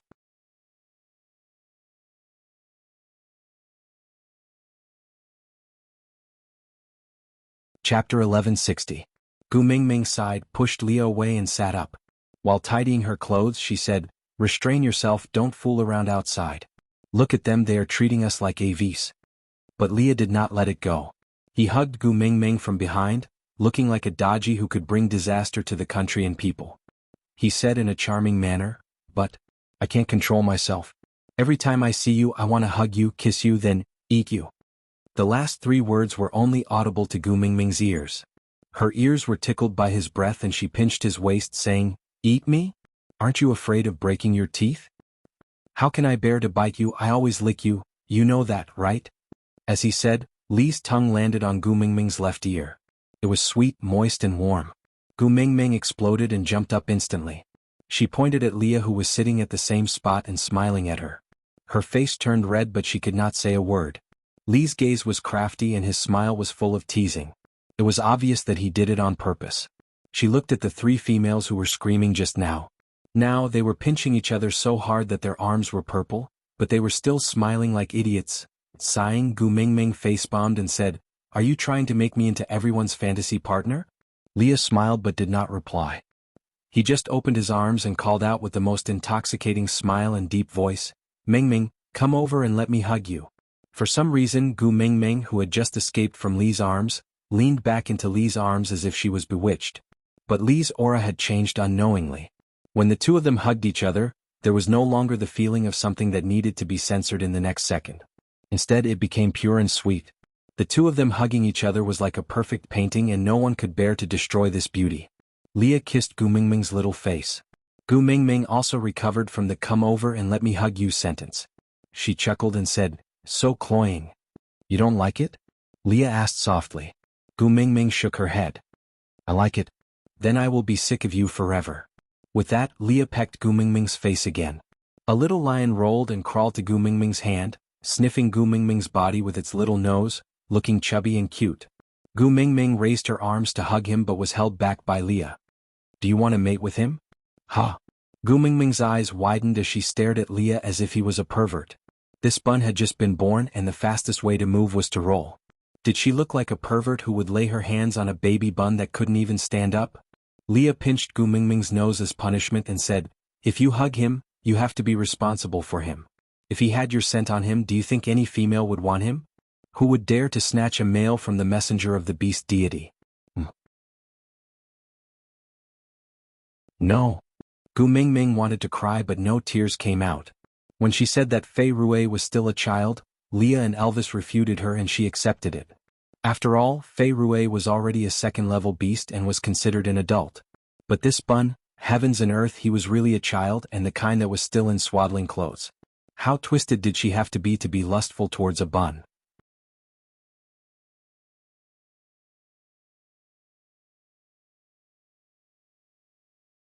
Chapter 1161. Liana. Gu Mingming called out, gesturing for the little lion's mother to carry the child away. But Liana smiled shyly and said, "Great messenger, if you like him, just keep him. Nelson and I are both perfect orcs. I was the first beauty in my original tribe, while Nelson was the first warrior in his original tribe. Our child will definitely be healthy and beautiful, and will become a powerful male in the future." Gu Mingming sighed and said, "I know he will be an outstanding child, but I am not a strange ant. The next time I go to Solder, bring the two brothers along with me. Solder should have a female cub born this year. We must nurture our relationship from a young age." With that, Gu Mingming looked at Paige and said, "You should also come with me. After all, females are precious and rare, try not to let them go to outsiders." Paige smiled and nodded and said, "I will listen to the great messenger's arrangements." Lina was also smiling. Her personality was different from Mandy's. She was the carefree type, and her likes and dislikes were all written on her face. If it wasn't for the fact that her family's males were strong, she wouldn't know how badly she would be bullied with her carefree attitude. Just like before winter, when the 16 valued females were discussing how to teach Maya a lesson, only Liana opened her mouth to criticize her. It was not that others did not stand by and do nothing, but that she was too powerful and others could not even interrupt. Gu Mingming actually liked this kind of straightforward person. Sometimes she might not speak nicely, but at least you did not have to worry about her stabbing you in the back.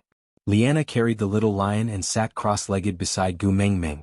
She tilted her head and looked at Leah, then asked, "Great messenger, you still haven't told me what happened to your family during winter? Look at how much prettier the witch doctor has become. His skin is so good that it is glowing." Gu Mingming then turned back to look at Leah carefully again. Yeah, his skin had really become better than before, it was just that she did not feel it because she was looking at him every day. But now that Liana mentioned it, Gu Mingming touched it. Tisk, it was as smooth as congealed fat. Tisk. Gu Mingming shook her head in disdain and said, "Can't you give females a way out? Why are you so good-looking as a man? You'll only like me if I'm good-looking." Leah chuckled as he understood the boasting and pride in Gu Mingming's disdain. He pinched her little face dotingly and felt that the more he looked at her, the more he liked her and the cuter she was. Gu Mingming could not suppress the smile at the corner of her lips. She turned her face towards Liana and did not look at Leah. She pretended that she did not see him and answered Liana, "It should be because he drank the grape wine. The few barrels of grape wine that I prepared before winter all went into his stomach. He became like this after playing a drunken game with Elvis and me for an entire winter." "Grape wine?" Liana's eyes sparkled as she looked at Gu Mingming and asked, "Then, do you still have that grape wine? Can you give me some too?" I want to give some to my Nelson to make him look good too. It was beautiful. Was it really okay to use such adjectives on males? Was Gu Mingming the only one who found it weird? Sighing, Gu Mingming shook her head and said, "No more." Leah drank it all by himself. Oh. Liana pouted her lips in disappointment and lowered her head. Digression. Alright, my babies. Today's update has ended.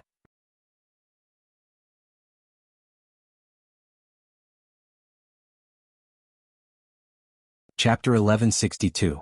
Nelson is the strongest in your family, right? Leah stopped Gu Mingming, who was about to speak, and asked first. Liana nodded her head as a reply. Leah said, "Then even if we still have wine, we cannot let him drink it." Liana looked at Leah in confusion and tilted her head to ask, "Why?" Leah recalled his crazy actions this winter and could not help but shake his head with a bitter smile. Drinking wine will cause him to lose control of his mind for a period of time, and he will not even know what he has done. If Nelson starts to act crazily after drinking wine, no one in your family can control him. It's fine if it's just once or twice, but for an entire winter. I suspect that before winter ends, all the other males in your family will be dead. So serious? Liana stared at Leah with her beautiful eyes wide open. Leah nodded and said, "If not, why am I the one drinking wine in our family and not Elvis?" That's right, all the resources in the family should be enjoyed by the first partner after the females. If not for this side effect, Elvis should be the one who becomes beautiful after drinking wine. Thinking about this, Liana believed Lee's words completely and nodded in agreement, saying, "That's true, we cannot let Nelson drink it. The other males in our family cannot defeat him." Liana twitched her lips and did not continue asking Gu Mingming about the wine. Obviously, other than Nelson, the other males in their family were not enough for her to ask for anything from the messenger of the beast deity. Gu Mingming was a little confused and asked, "You want the wine just for Nelson? Have you never thought of drinking it yourself?" "Drinking it myself?" Liana looked at Gu Mingming in confusion and asked, "Why would a female like me want to become beautiful?" Gu Mingming was speechless from the question and only felt that she was a little square. Wasn't it natural for women to love beauty? Didn't they not regret it even if they died for beauty? What did she mean by, "Why would a female like me want to become beautiful?" Liana looked at Gu Mingming's strange gaze and laughed awkwardly, saying, "Actually, I feel that our Nelson is quite good. He is strong and loyal. We have 2 sons now and we are already very happy. But he always feels that he is not good-looking enough and feels inferior, so I want to ask the messenger for some wine to make him good-looking so that he will not feel inferior." Males would feel inferior because they were not good-looking enough? How ugly would that be? Gu Mingming thought for a long time, but she could not remember how Liana's lion looked like, so she just gave up. She would know when Elvis and the rest returned from their hunt later on. But, Gu Mingming smiled and looked at Liana, asking, Do you mind his inferiority?" Liana nodded and said, "Didn't I get a fire fox at the beauty pageant last year? Ever since we had that fox, our Nelson had been acting strangely. He often sighed and said that he wasn't good-looking enough. He was worried that I wouldn't like him in the future. In order to not let his imagination run wild, I only mated with him this entire winter in order to give birth to a litter of cubs for him. I originally thought that he wouldn't feel inferior anymore, but he actually asked me if I didn't owe him anything after I gave birth to the child, and if I would never love him again. Question.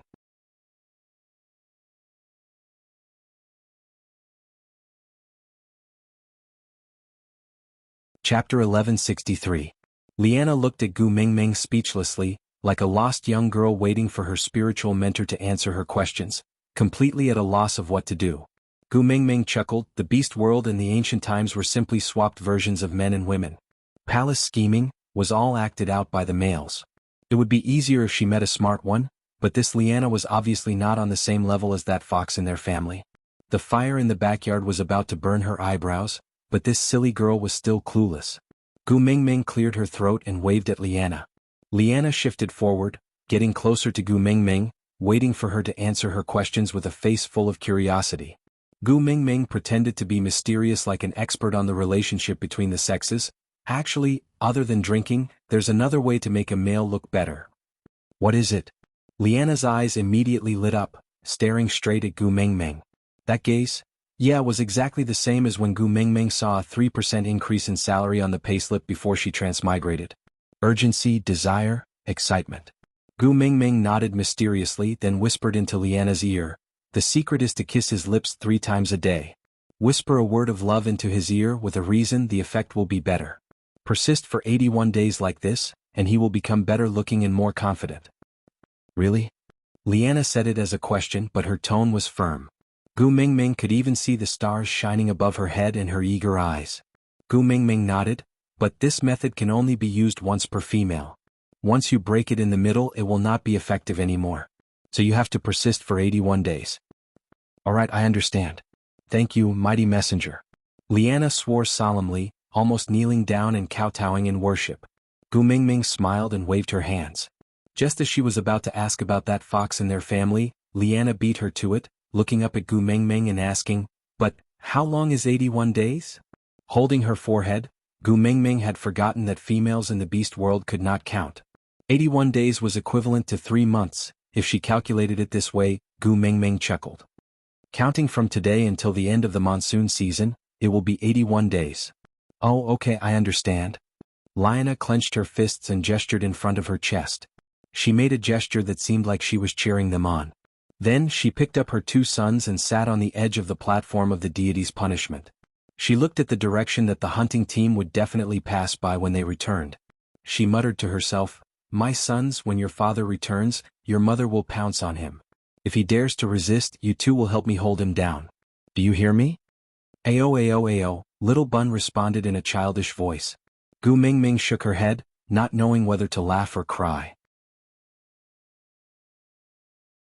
Which male would resist being pounced on by his own female? Moreover, Nelson was a level 4 orc. If he wanted to resist, how could these 2 little fellows who could not even stand steadily hold him down? This Liana was really a clown. Others might believe her words, but Leah knew that she was trying to fool them again.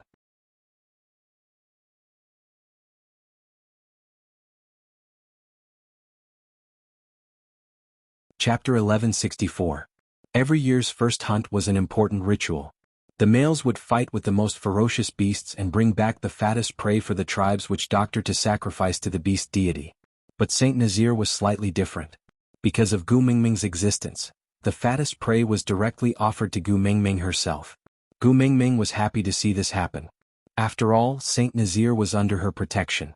Her father was busy watching television dramas every day, and even if the tribe really offered him food, he would not be able to eat it. It was not a bad idea to let her own daughter take advantage of it. When the running footsteps shook the ground, Gu Mingming knew that the warriors of the tribe had returned. The heroic aura that assaulted her made her feel excited. Gu Mingming stood up to welcome them. From afar, she saw Elvis carrying a giant beast and walking towards her in a heroic manner. As Elvis's footsteps got closer, the smile on Gu Mingming's face became more obvious. Elvis placed the giant beast on the platform of the deity's punishment for Leah to handle. The moment the beast was placed down, Gu Mingming had already crashed into Elvis's arms. Elvis lowered his head and kissed her hair. He pulled her into his arms and said with a voice full of smiles, "Did you miss me?" "Yeah," Gu Mingming admitted without any hesitation. Elvis felt a sweetness in his heart. He pinched Gu Mingming's little face and kissed her lips deeply. After a long while he let go and said, "I miss you too. I miss you so much that I go crazy the moment I see you. Why don't we let someone else be the tribe leader next year? Then I won't have to lead the tribe to hunt and stay by your side." Gu Mingming chuckled and bit Elvis's chin, saying, "Fatuous ruler. I will be whatever you say." Elvis's indulgence towards Gu Mingming had no bottom line. As long as she was happy, he would do anything. Gu Mingming lightly hammered Elvis's chest and said, "Let's get down to business first. Announce this year's #1 warrior." Elvis nodded and carried Gu Mingming in his arms. Although winter had ended, it was still cold. He was unwilling to let Gu Mingming stand on the ground, afraid that she would catch a cold. Moreover, he missed her so much that he was going crazy after not seeing her for half a day. Taking a deep breath, Elvis took 2 steps forward and said, "Based on the results of the first hunt, I announce that this year's #1 warrior of the tribe is Nelson." Roar. All the beasts cheered. Obviously, Narson deserved the title. Before the roar could finish, it came to an abrupt halt. Everyone looked at Liana, who had leaped down from the platform of the deity's punishment, as if their acupoints had been sealed. They were unable to react in time. That was because Liana had transformed into a half-orc and pounced down. Her 2 hands had turned into sharp claws that pressed down on Nelson's shoulders while her 2 legs were wrapped around Nelson's waist. Her eyes were so fierce that it seemed as though she wanted to start a fight with Nelson. Nelson had a dumbfounded expression on his face as he stared at Liana, who had suddenly pounced on him. He had no idea what she was going to do. "Don't move," Liana shouted. Gu Mingming facepalmed and thought to herself, "Oh my god, is this the seductive female from the beauty pageant? Are you sure you're not robbers from Liangshan?" Why did she have a feeling that Liana's next sentence would be, "Young master is so handsome, why don't you be my husband?" The feeling of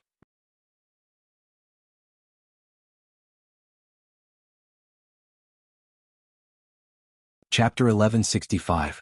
I love you, Liana said with her eyes wide open. To be honest, this sentence did not sound like a confession, but more like extortion. If the words "I love you" were changed to "hand over the money," there would be no sense of awkwardness. Nelson was taken aback for a moment before his face blushed as if he was shy. He swallowed his saliva and nodded in response. Liana thought for a moment. Gu Mingming had mentioned that it would be better if she added a reason when she said she loved him.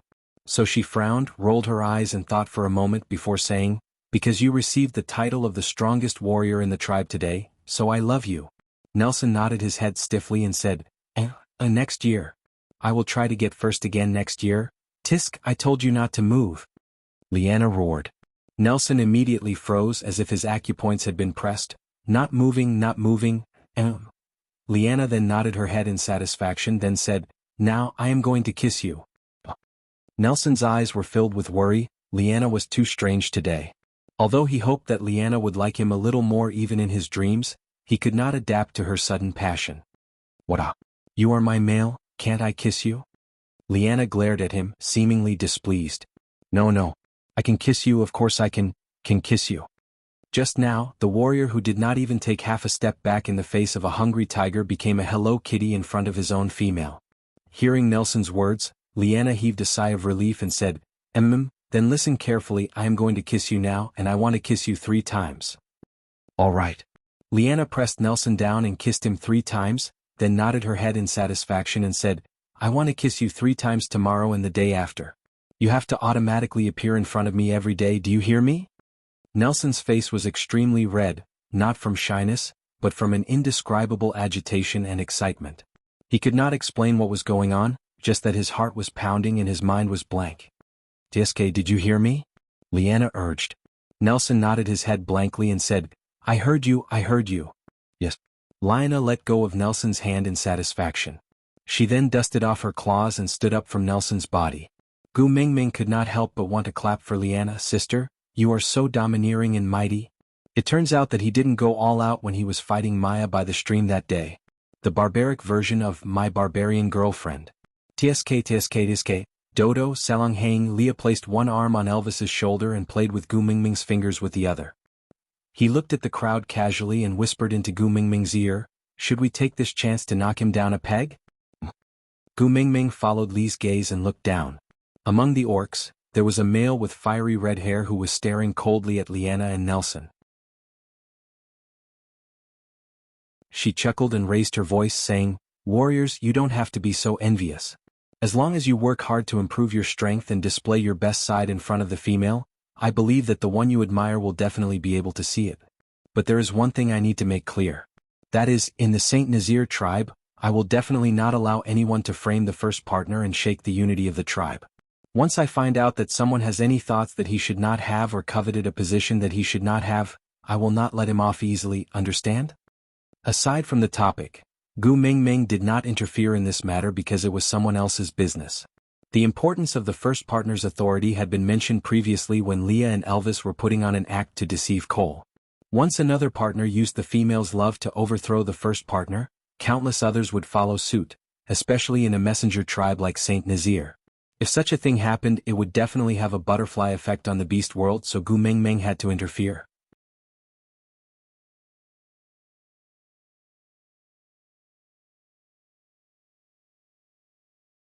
Chapter 1166. The sacrificial ceremony was long and boring. Gu Mingming lost interest after watching for a while. She might as well let Elvis bring her back to the cave for an afternoon nap and come out in the evening for the night campfire party.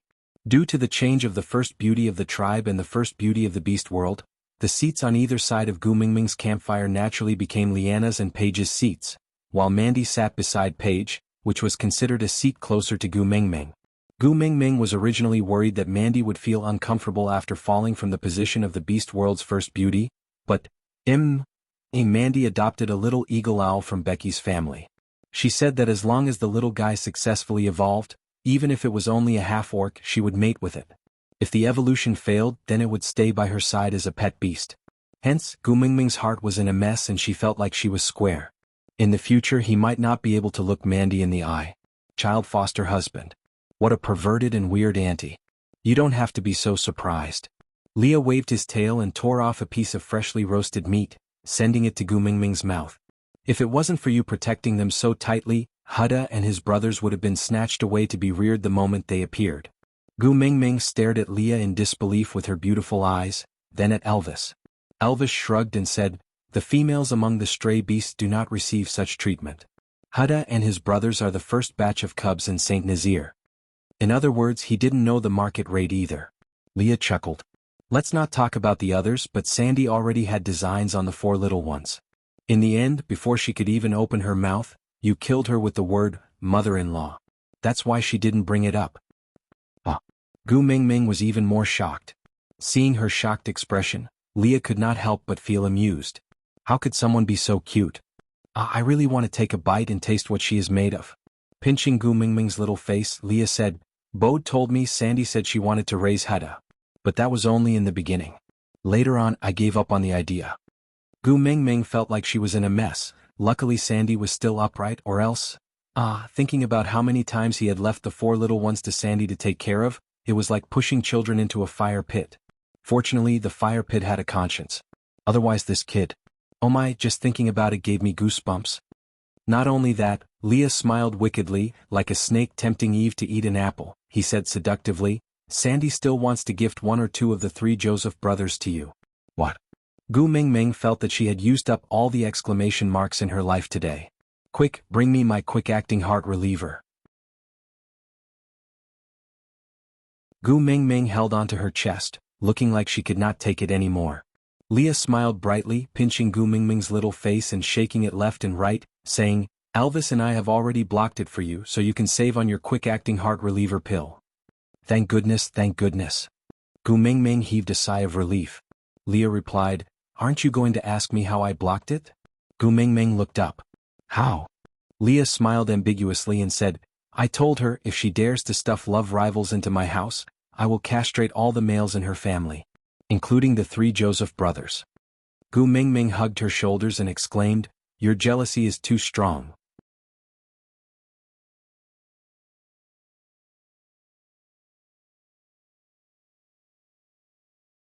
Chapter 1167.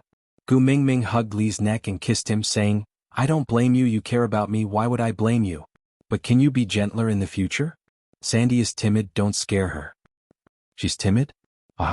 Leah laughed coldly, saying, I think she has a lot of guts. Other than Sandy, there's probably no one else in the beast world who dares to force her way into fight for the love of Elvis and me. Gu Mingming chuckled, thinking about it, other than Sandy, no one else would dare to be so brazen in front of Elvis and Leah. I remember, she scolded you and Elvis before. Gu Mingming chuckled. Lee's eyes drooped, saying, Yeah, only 2 people have scolded me like this in my life, one is you, the other is her. You scolded me, I admit defeat, who asked me to like you. But she scolded me, after scolding me I still have to thank her gratefully, Tiske. Why do I feel so cheap? Gu Mingming knew that Leah was referring to the time before they became partners, when she did not allow him to return to the cave. Sandy knew that Gu Mingming was in a bad mood, so she came to visit her, then saw Leah lying on a tree at the edge of the territory, scolded him and finally said, You deserve it. Then after entering the cave, put in all sorts of good words for Elvis and Leah in front of her. Elvis tightened his grip on Gu Mingming, then looked at Leah and said, You were only scolded, I was pointed at my nose and scolded, She even flashed her claws in front of me. I've never been so useless in my life, being suppressed by a female until I was helpless. Gu Mingming was stunned for 2 seconds, then she remembered that Elvis and Leah were not talking about the same thing. He should be talking about the time Cole cast a bewitching spell on Sandy, causing her to be confused and treat Cole as her partner, thinking that Elvis was covering up for Cole, so she pointed at his nose and scolded him. Sandy was tricked by Cole that time, it wasn't intentional. Moreover, she did it to protect me. Hubby, don't hold a grudge. Elvis lowered his head and kissed Gu Mingming's little face. I endured it because I knew she was protecting you. Otherwise, I would have cut out her gallbladder and given it to you to go with your wine. Gu Mingming gave a look of disdain.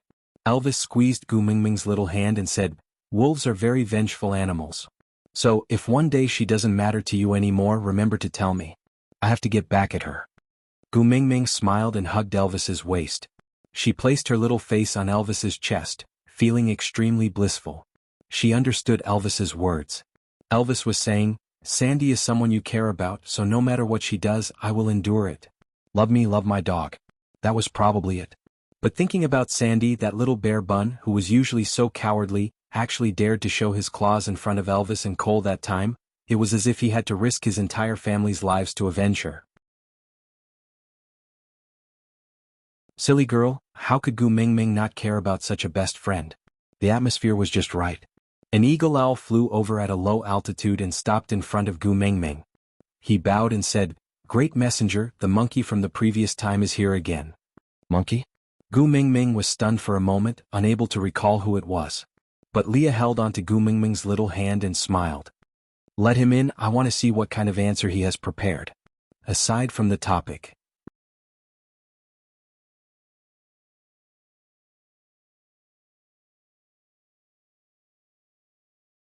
Chapter 1168. The eagle owl glanced at Gu Mingming. Seeing that Gu Mingming did not object, he then spread his wings and flew off. Not long after, the eagle owl brought Joshua back. Gu Mingming then remembered that this was Frank's witch doctor, a first-level orc from the ape tribe, who wanted to join the tribe before winter. Gu Mingming remembered that Leah had patted something on his shoulder and said that if he could find all the ingredients, he would allow him to join Saint Nazir as a witch doctor. Gu Mingming had asked Leah what he had patted on his shoulder, and Leah had only said mysteriously that he would not let someone who coveted Gu Mingming wander around Saint Nazir. But he did not tell Gu Mingming what exactly he had patted on his shoulder. After knowing about Maya's situation, Gu Mingming had placed all her attention on Maya. Moreover, Leah had been drunk for the entire winter, so Gu Mingming had forgotten about this matter. Now that Joshua was standing in front of Gu Mingming again, Gu Mingming was suddenly a little curious. Joshua spread out a piece of beast skin. There were 4 small pieces of beast skin wrapped in it. He opened them one by one and showed them to Leah. Yellow roots, chili, snake scales and salt crystals. I have found all 4 ingredients that you patted on my shoulder. Leah held his cheek and pinched the item that Joshua presented with his index finger. He smiled nonchalantly. This item is only half correct. Impossible. Joshua said with certainty. Mighty Leah, you are the favored son of the deity. You cannot deny it. Leah chuckled in an evil and arrogant manner. If I deny it, what can you do to me? Joshua clenched his fists tightly and could not say a word. He was just a first-level orc, what could he do to him? Back then, when he and Elvis fought for territory alone, even Franks could not stop them and allowed them to tear off a large piece of the tribe's territory. Now, not only had Leah leveled up to a 4th-level orc, he was also the male of the messenger of the beast deity. What could an orc like him, who was stuck at the 1st level, do to him? There was nothing he could do. Leah swayed his tail and continued. But, my Ming still cherishes this face of mine, so I have to be careful when I throw it. Joshua lifted his head and looked at Leah with an urgent gaze. Leah picked up the pepper and said, although the quality is not as good as the ones I picked, at least the species is correct. So I'll give you a pass for these 2. With that, he used his finger to pick up the salt crystal and chuckled. This salt crystal. You stole it from the salt lake in Saint Nazir, didn't you? Joshua lowered his head in embarrassment. The beast world lord took things by force, strength was everything. If it was a robbery, then it was justified. But stealing was a very dishonorable thing to do. But the truth was, this piece of salt crystal was indeed stolen by him when the people of Saint Nazir were busy preparing food for the winter. Joshua nodded with much difficulty. Yes. Leah smiled as he placed the salt crystals down, then said, I did pat salt on your shoulder, but it's not lake salt, it's sea salt ground from sea salt crystals. You represented Frankston to collect water, so you should know that Saint Nazir once had a mermaid, right? Because of that fish, the well had almost been destroyed. As a witch doctor, Joshua was naturally aware of it.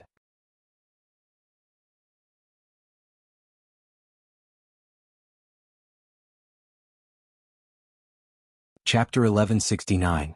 Not long after, Leah retrieved the salt crystals that Fei Rui had left behind from the cave.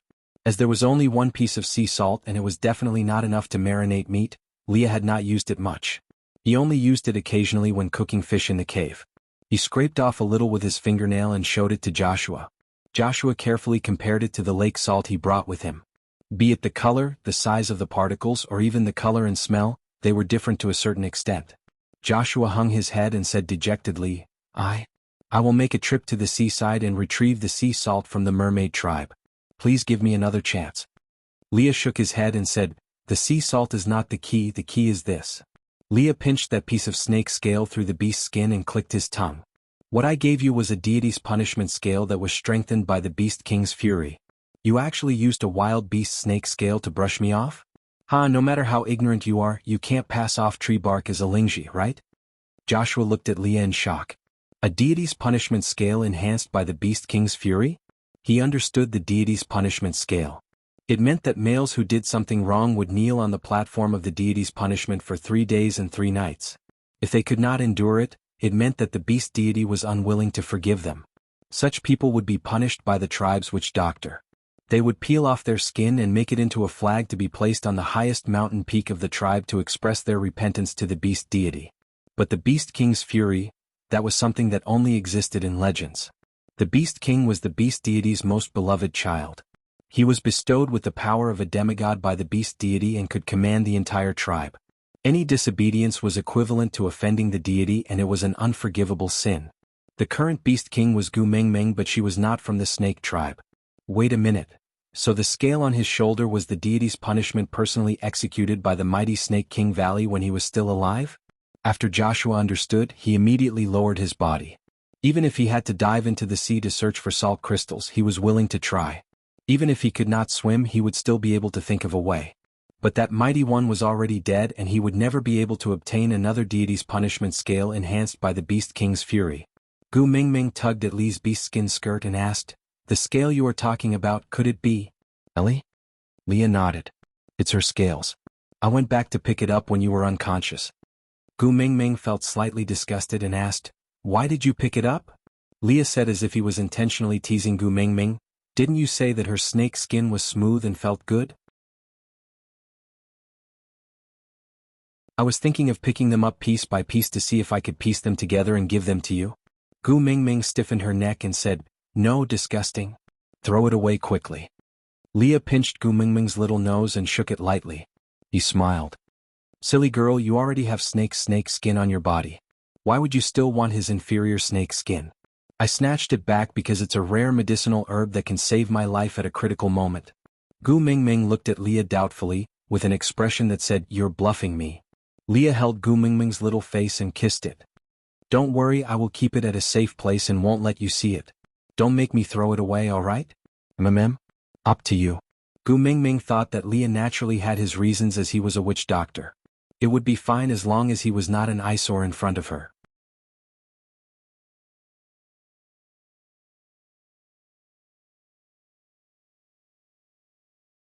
Chapter 1170. Leah glanced sideways with a, you haven't left yet? He looked at Joshua and paused for 2 seconds. Then he suddenly smiled. Releasing Gu Mingming's hand, he straightened his body and kept his joking expression. His smile instantly turned into a refined and calm one, displaying the modesty and politeness of the great witch doctor of Saint Nazir. He asked, tell me, what kind of sacred item is it that has the same value as the deity's punishment scale that is strengthened by the beast king's fury? Joshua wanted to look straight at Leah, but Li's aura was too strong and the pressure was too heavy. He could not even hold on for a second before he gave up. He lowered his head, clenched his fist and frowned. The heart of the desert. The moment he said those 4 words, Joshua could clearly feel the change in the atmosphere around him. And this change originated from the 3 people in front of him. Gu Mingming and Leah exchanged glances and the corners of their lips curled up in a mocking smile. Li's prediction was really accurate. Cole had indeed used an entire winter to set up a trap. But he clearly knew that Gu Mingming already knew Maya's identity, so the information he told Maya was most likely a smokescreen. But given Li's personality, he would definitely have thought of the same thing, so it was highly possible that he did the exact opposite. But he still sent the second option outside of Moda Mountains, Ha, a game between two foxes. Resting her chin on her palm, Gu Mingming finally looked straight at Joshua. A faint smile hung on her lips but did not reach her eyes. Gu Mingming said softly, I once promised that the person who found the 7 treasures could fulfill any wish. You already have the heart of the desert, isn't it a little too wasteful to exchange it for a spot to enter Saint Nazir? Just hearing Gu Mingming's voice made Joshua's heart beat extremely fast. All the blood in his body surged and his palms were covered in sweat. Pinching his fingers, Joshua said, I don't have the heart of the desert, I only have news about it. So I don't dare to ask for a wish. As long as I can use it to replace the scale in Sir Li's question, I will be satisfied. Gu Mingming's lips twitched. You are not greedy. Gu Mingming glanced sideways at Leah and asked with a smile, You were the one who came up with the question, you decide, can we change it? Leah hooked his arm around Gu Mingming's arm naughtily and rested his chin on Gu Mingming's smooth shoulder. How would I have any ideas in front of you? Isn't it just whatever you say? Gu Mingming smiled lazily. She poked Li's brows and pushed him away from her shoulder. Then she wrapped her arms around Elvis's neck and gestured for him to leave. Elvis carried Gu Mingming and stood up, giving Oriton and Berit a look. The two of them nodded in tacit understanding and stayed behind to host the night campfire party, while Elvis and Leah brought Gu Mingming away. When they passed by Joshua, Gu Mingming said softly, Let's talk somewhere else. Yes. Joshua didn't dare to raise his head. He felt like his heart was beating too fast. The person he had been dreaming about was just inches away from him, but he didn't even have the courage to lift his head to look at her. He could only follow her silently. We're not going back to the cave, we're going to Li's place.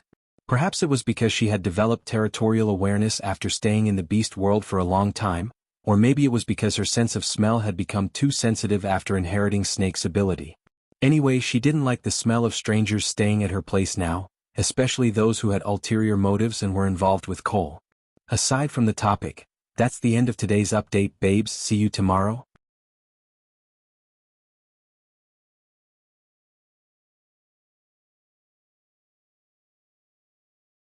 Chapter 1171. Leah and Elvis didn't have any objections. After all, Li's place used to be used for meetings. It was just that after Gu Mingming appeared, they had gotten used to surrounding her and never returned. However, Li's place was rather special. Even if Leah no longer stayed here, no one in the tribe dared to lay their hands on this place, so it had always been left unused. Gu Mingming sat at the entrance of Li's cave. She had no intention of entering. Even if Leah no longer stayed here, she didn't like anyone related to Cole entering. Elvis and Leah sat beside Gu Mingming. They remained silent and let her make the decision. Gu Mingming leaned back in Elvis's arms. She looked at Joshua. All right, there's no one else here. You can speak now. Joshua lowered his head. Cole was the one who told me about the heart of the desert. Gu Mingming raised her brows. She didn't expect Joshua to tell her so directly. After all, Fei Rui had come here because of Cole's scheme. Fei Rui still didn't know that it was Cole who had the information about the kiss of the ocean. After that, Cole didn't appear personally at the soul of the forest. Instead, he instructed Dora to lead Leonard by the nose. This time he actually appeared personally to tell Joshua about the heart of the desert? It seemed like Li's guess was right. It was too hasty for Cole to use the entire winter to set up a plan. Was that why he was so perfunctory? Or, since she already knew it was him, why not just hide it? Then why did she still need to borrow Joshua's words? Couldn't he just tell her directly? Joshua clenched his fists. I want to join Saint Nazir because I like the great messenger. I want to woo her. So, I cannot lie to you. I cannot hide anything. Even if I am standing in front of you right now, we still seem to be separated by a galaxy. I don't want to use lies to widen this galaxy. So, I will tell you everything I know honestly. I will use this method to prove my loyalty to you. Upon hearing Joshua's words, Gu Mingming instinctively glanced at Leah. Then she asked Joshua with a chuckle, Did Cole teach you to say that? Joshua shook his head and said, I told him that I would tell you the truth. He didn't say anything. Leah sighed and acted pitiful in front of Gu Mingming as if he was begging for mercy. I know I was wrong to hide many things from you in the past, but it has already been more than 2 years and you still want to bring up the past? Gu Mingming raised her head and said, Why? You can't flip it? Leah tapped Gu Mingming's little nose helplessly and indulgently. Yes, yes, yes, you are my little princess. How can I reject anything you want? Gu Mingming chuckled and ignored Li's flirting. She looked at Joshua and said, Alright, I got it. Go on. How much do you know about the heart of the desert? Or rather, how much did Cole tell you? Joshua nodded and replied, the heart of the desert is in the Mecca Desert, guarded by a rank 5 giant scorpion.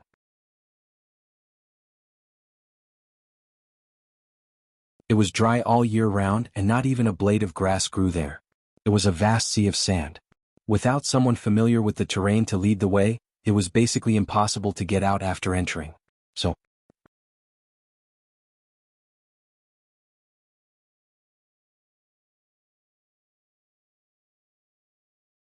Chapter 1172. Joshua shook his head and said, it's not me.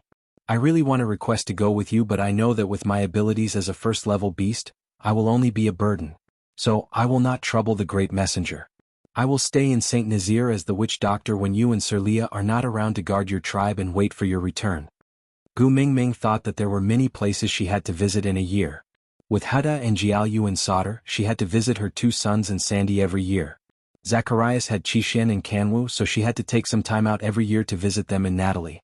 As the saintess of the Snake King Valley, even if she did not have to return every year, she had to go back occasionally to show her face and let everyone know that she was still alive and remembered the Snake King Valley. This was to deter people from sneaking into the Snake King Valley during the winter to plot against them. Therefore, based on this calculation, there was not much time that she could stay in Saint Nazir in a year. There were 16 valued females in Saint Nazir and now there were 8 more cubs. They really needed a witch doctor. But, could anyone who had ties with Cole be trusted? Alright, from today onwards, you are the witch doctor of Saint Nazir. Leah hugged Gu Mingming's shoulders and agreed readily. Leah. Gu Mingming frowned. She did not blame him for making the decision on his own, but she did not trust the person Cole had sent over. Leah hooked Gu Mingming's little chin and smiled as if he was asking for her affection. With someone holding the title of Saint Nazir's witch doctor, I can be free and focus on taking care of you. Isn't that good? My queen. But, Gu Mingming's heart itched. She could never be immune to Li's teasing. Leah pecked her lips lightly and said, this fellow wants to cross the Milky Way to come to your side. He will not do something so foolish as to drown himself halfway. If he really does it, don't worry, Elvis and I have ways to make him beg for death. Gu Mingming thought to herself, if Cole really made use of Joshua to bring disaster to Saint Nazir, not to mention torturing Joshua, even torturing Cole would be useless. As if he had seen through Gu Mingming's thoughts, Leah gently bit her left earlobe and said, in the past, in order to compete with Cole, I placed great importance on Saint Nazir. Because of this, I almost lost you. But now, Saint Nazir is nothing in my eyes. Ha, do you think Cole still has the interest to destroy a tribe that I don't even care about? Gu Mingming thought about it. If there was no goalkeeper, would there still be the desire to shoot? He chuckled and said, I understand. I'll listen to you. Good girl, Leah praised Gu Mingming's forehead before whispering into her ear, from today onwards, I'm no longer the witch doctor of Saint Nazir, but the 9th Highness who belongs to you alone. Leah nodded. Gu Mingming chuckled.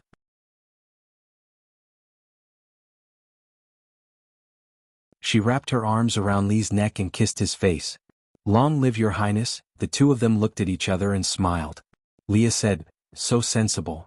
Gu Mingming poked Li's chest before returning to her original position. She kept her playful smile and looked back at Joshua. Witch doctor, can you tell me now? Who is the person who can lead the way?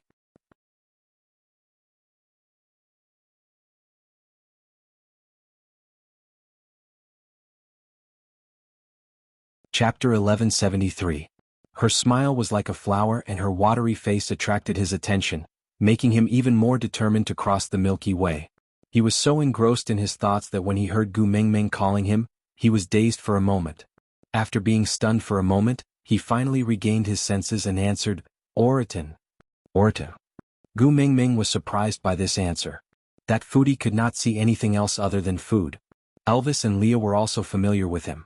If he was not someone they could trust, Elvis and Leah would never allow him to hang around Gu Mingming, not to mention letting him become the messenger's guard. Initially, Elvis had his eyes on Oriton because he had no worries and no weaknesses. Cole or anyone else would not be able to threaten him with Gu Mingming's methods. If Cole could pull Oriton over to his side, unless Cole was good at cooking and could cook better food than Leah. But this possibility was almost zero, because Gu Mingming clearly knew that Cole still maintained his habit of eating raw meat to prevent the wildness in him from degenerating. He did not cook at all. Could it be a plan to sow discord between them? Was he trying to plot against everyone around Gu Mingming until they were all disloyal? Gu Mingming squinted her eyes as if she was scrutinizing Joshua. Joshua clenched his fists and continued, "There's a Fedatan city in the Mecca desert. The city master there, Bayan, is the guardian of the heart of the desert. An Oraton was born in that Fedatan city." "Cole told you all these too?" Gu Mingming asked.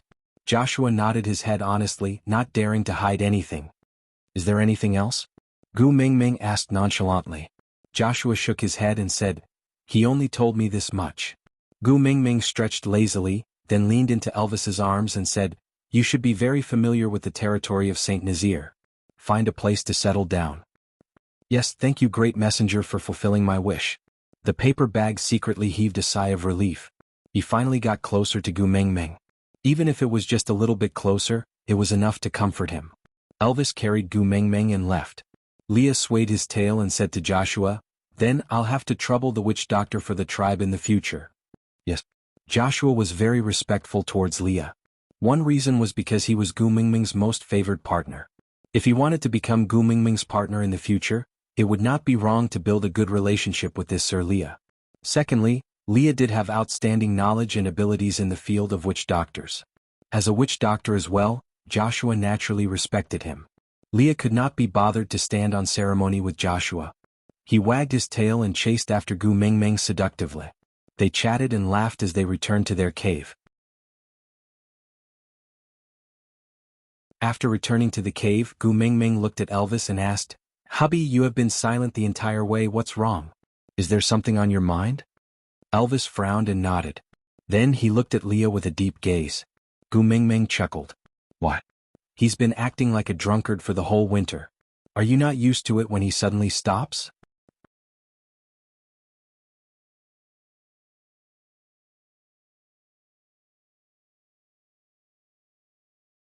Chapter 1174. Gu Mingming smiled and wrapped her arms around Elvis's neck.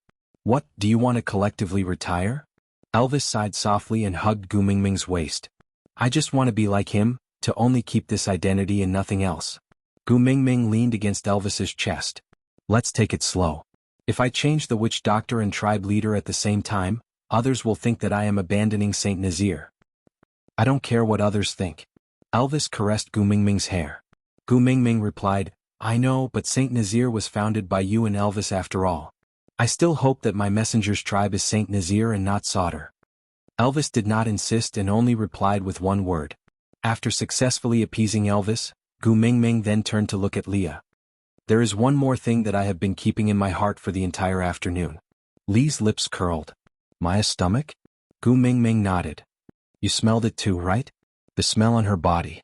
It's coal." Leah continued Gu Mingming's sentence.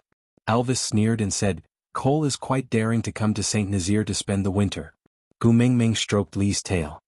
"It's dark under the lights. The more dangerous a place is, the safer it is. No matter how many enemies he has, who would have thought that he would be so daring to openly move into Saint Nazir, especially when all three of us are in Saint Nazir. Yeah, not only did he stay, he even impregnated Maya. Ha, he is really capable." Lee's words were obviously sarcastic. Gu Mingming thought for a while. Could it be because the 16 valued females made things difficult for Maya before winter, so Cole is using this method to ensure Maya's safety? Leah chuckled. "Do you think Cole is someone who would worry for others? Moreover, Maya does not have a snow fox among her partners. This little cub will be exposed the moment it is born, unless he did not want this little cub to be born at all." Gu Mingming frowned. "It can't be?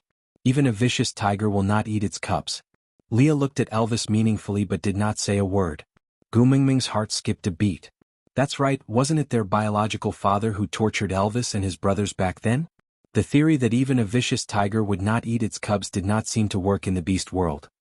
All right, since Maya is one of his people, it's not up to us to worry about her life or death. Xiaoming has been tired for the whole day. Boil some water for her to bathe and let her rest early. Elvis himself felt that his parentage was no longer a big deal. No matter how deeply he was hurt in the past, it had already become an old scar. Although it was a little ugly, it no longer hurt. But every time Gu Mingming mentioned this, she would feel upset. So Elvis also started to avoid this topic on purpose, unwilling to make Gu Mingming upset. Leah pulled back his tail from Gu Mingming's arms and waved it. Alright, I'll go and boil the water.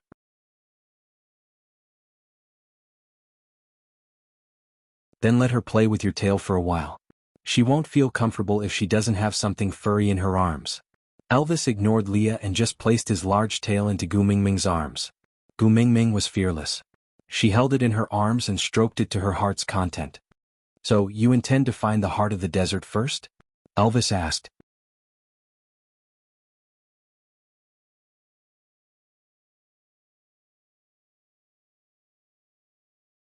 Chapter 1175. I have no objections, I will listen to you.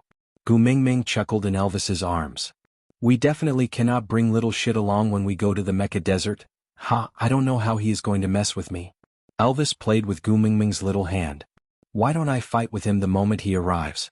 We can leave after he is satisfied. Then he won't mess around anymore. Gu Mingming shook her head. I don't think so. Based on Wabiai's ability to take a beating, only Elvis could give him a good thrashing. Even the current Gu Mingming would find it difficult to make Wabiai fight with all his might because of the difference in their physiques, not to mention Elvis, who was just a little wolf in his eyes. The next morning, Oriton carried his hunted prey over to share a meal. After enduring for an entire winter, he was already craving for food. If not for the fact that he had eaten quite a lot of roasted meat at the night campfire party, he would have charged into Elvis's cave and kidnapped Gu Mingming to force Leah to cook for him. Leah took the ingredients Oriton brought over and started preparing to cook. Meanwhile, Gu Mingming called Oriton, who was circling the pot, over. Based on the premise that Leah would definitely cut off his meals if Gu Mingming did not agree and that he could not defeat Gu Mingming's family of 3, Oriton obediently sat diagonally across from Gu Mingming with a poker face. His eyes were constantly attracted by the huge stone pot beside Lee's hand, but he tried his best to sit upright and expressionless. How much do you know about the Mecca Desert? Gu Mingming went straight to the point. Oriton was clearly taken aback. His face was expressionless and he did not even frown. However, Gu Mingming noticed that his pupils dilated in that instant. After pausing for about 5 seconds, Oriton finally replied. I was born there and am quite familiar with it. What about Bayan? Do you know him? Gu Mingming continued asking. Oriton nodded. After thinking for a while, he shook his head. Everyone in the Mecca Desert knows about Bayan, but no one has seen him before. He is more like a legendary character. What do you mean? Gu Mingming pressed. Oriton glanced at Lee's pot. The meat had just been placed in the pot and would need some time before it could be eaten. This period of time should be sufficient for him to tell Gu Mingming stories. With that thought, Oriton retracted his gaze from Lee's pot and focused on Gu Mingming. He said, Bayan was one of the partners of the previous messenger of the beast deity, but for some unknown reason he was abandoned and became a stray beast. This was something that happened more than 1,000 years ago. It was said that he was still alive but no one had seen him. Just like Snake in the past, he was not in the beast world but everyone in the beast world knew about him. Wang Xiaoxin's partner.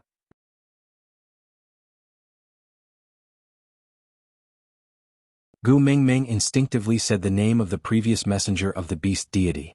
The main thing was that they came from the same era and knew each other very well. She and Wang Xiaoxin might have even passed each other on the streets before. She really could not do things like the people in the beast world and respectfully greet the messenger of the beast deity, or even worship something like 300 Poems of the Tang Dynasty. You're tuning into the Han Li's Wuxia Adventures YouTube channel. We're so grateful for your support and don't forget to subscribe to join us on this incredible journey through captivating stories. Your generosity through donations truly makes a world of difference, as it's the primary source of revenue that allows me to expand and enhance this channel for you. Thank you from the bottom of my heart for being a part of this adventure.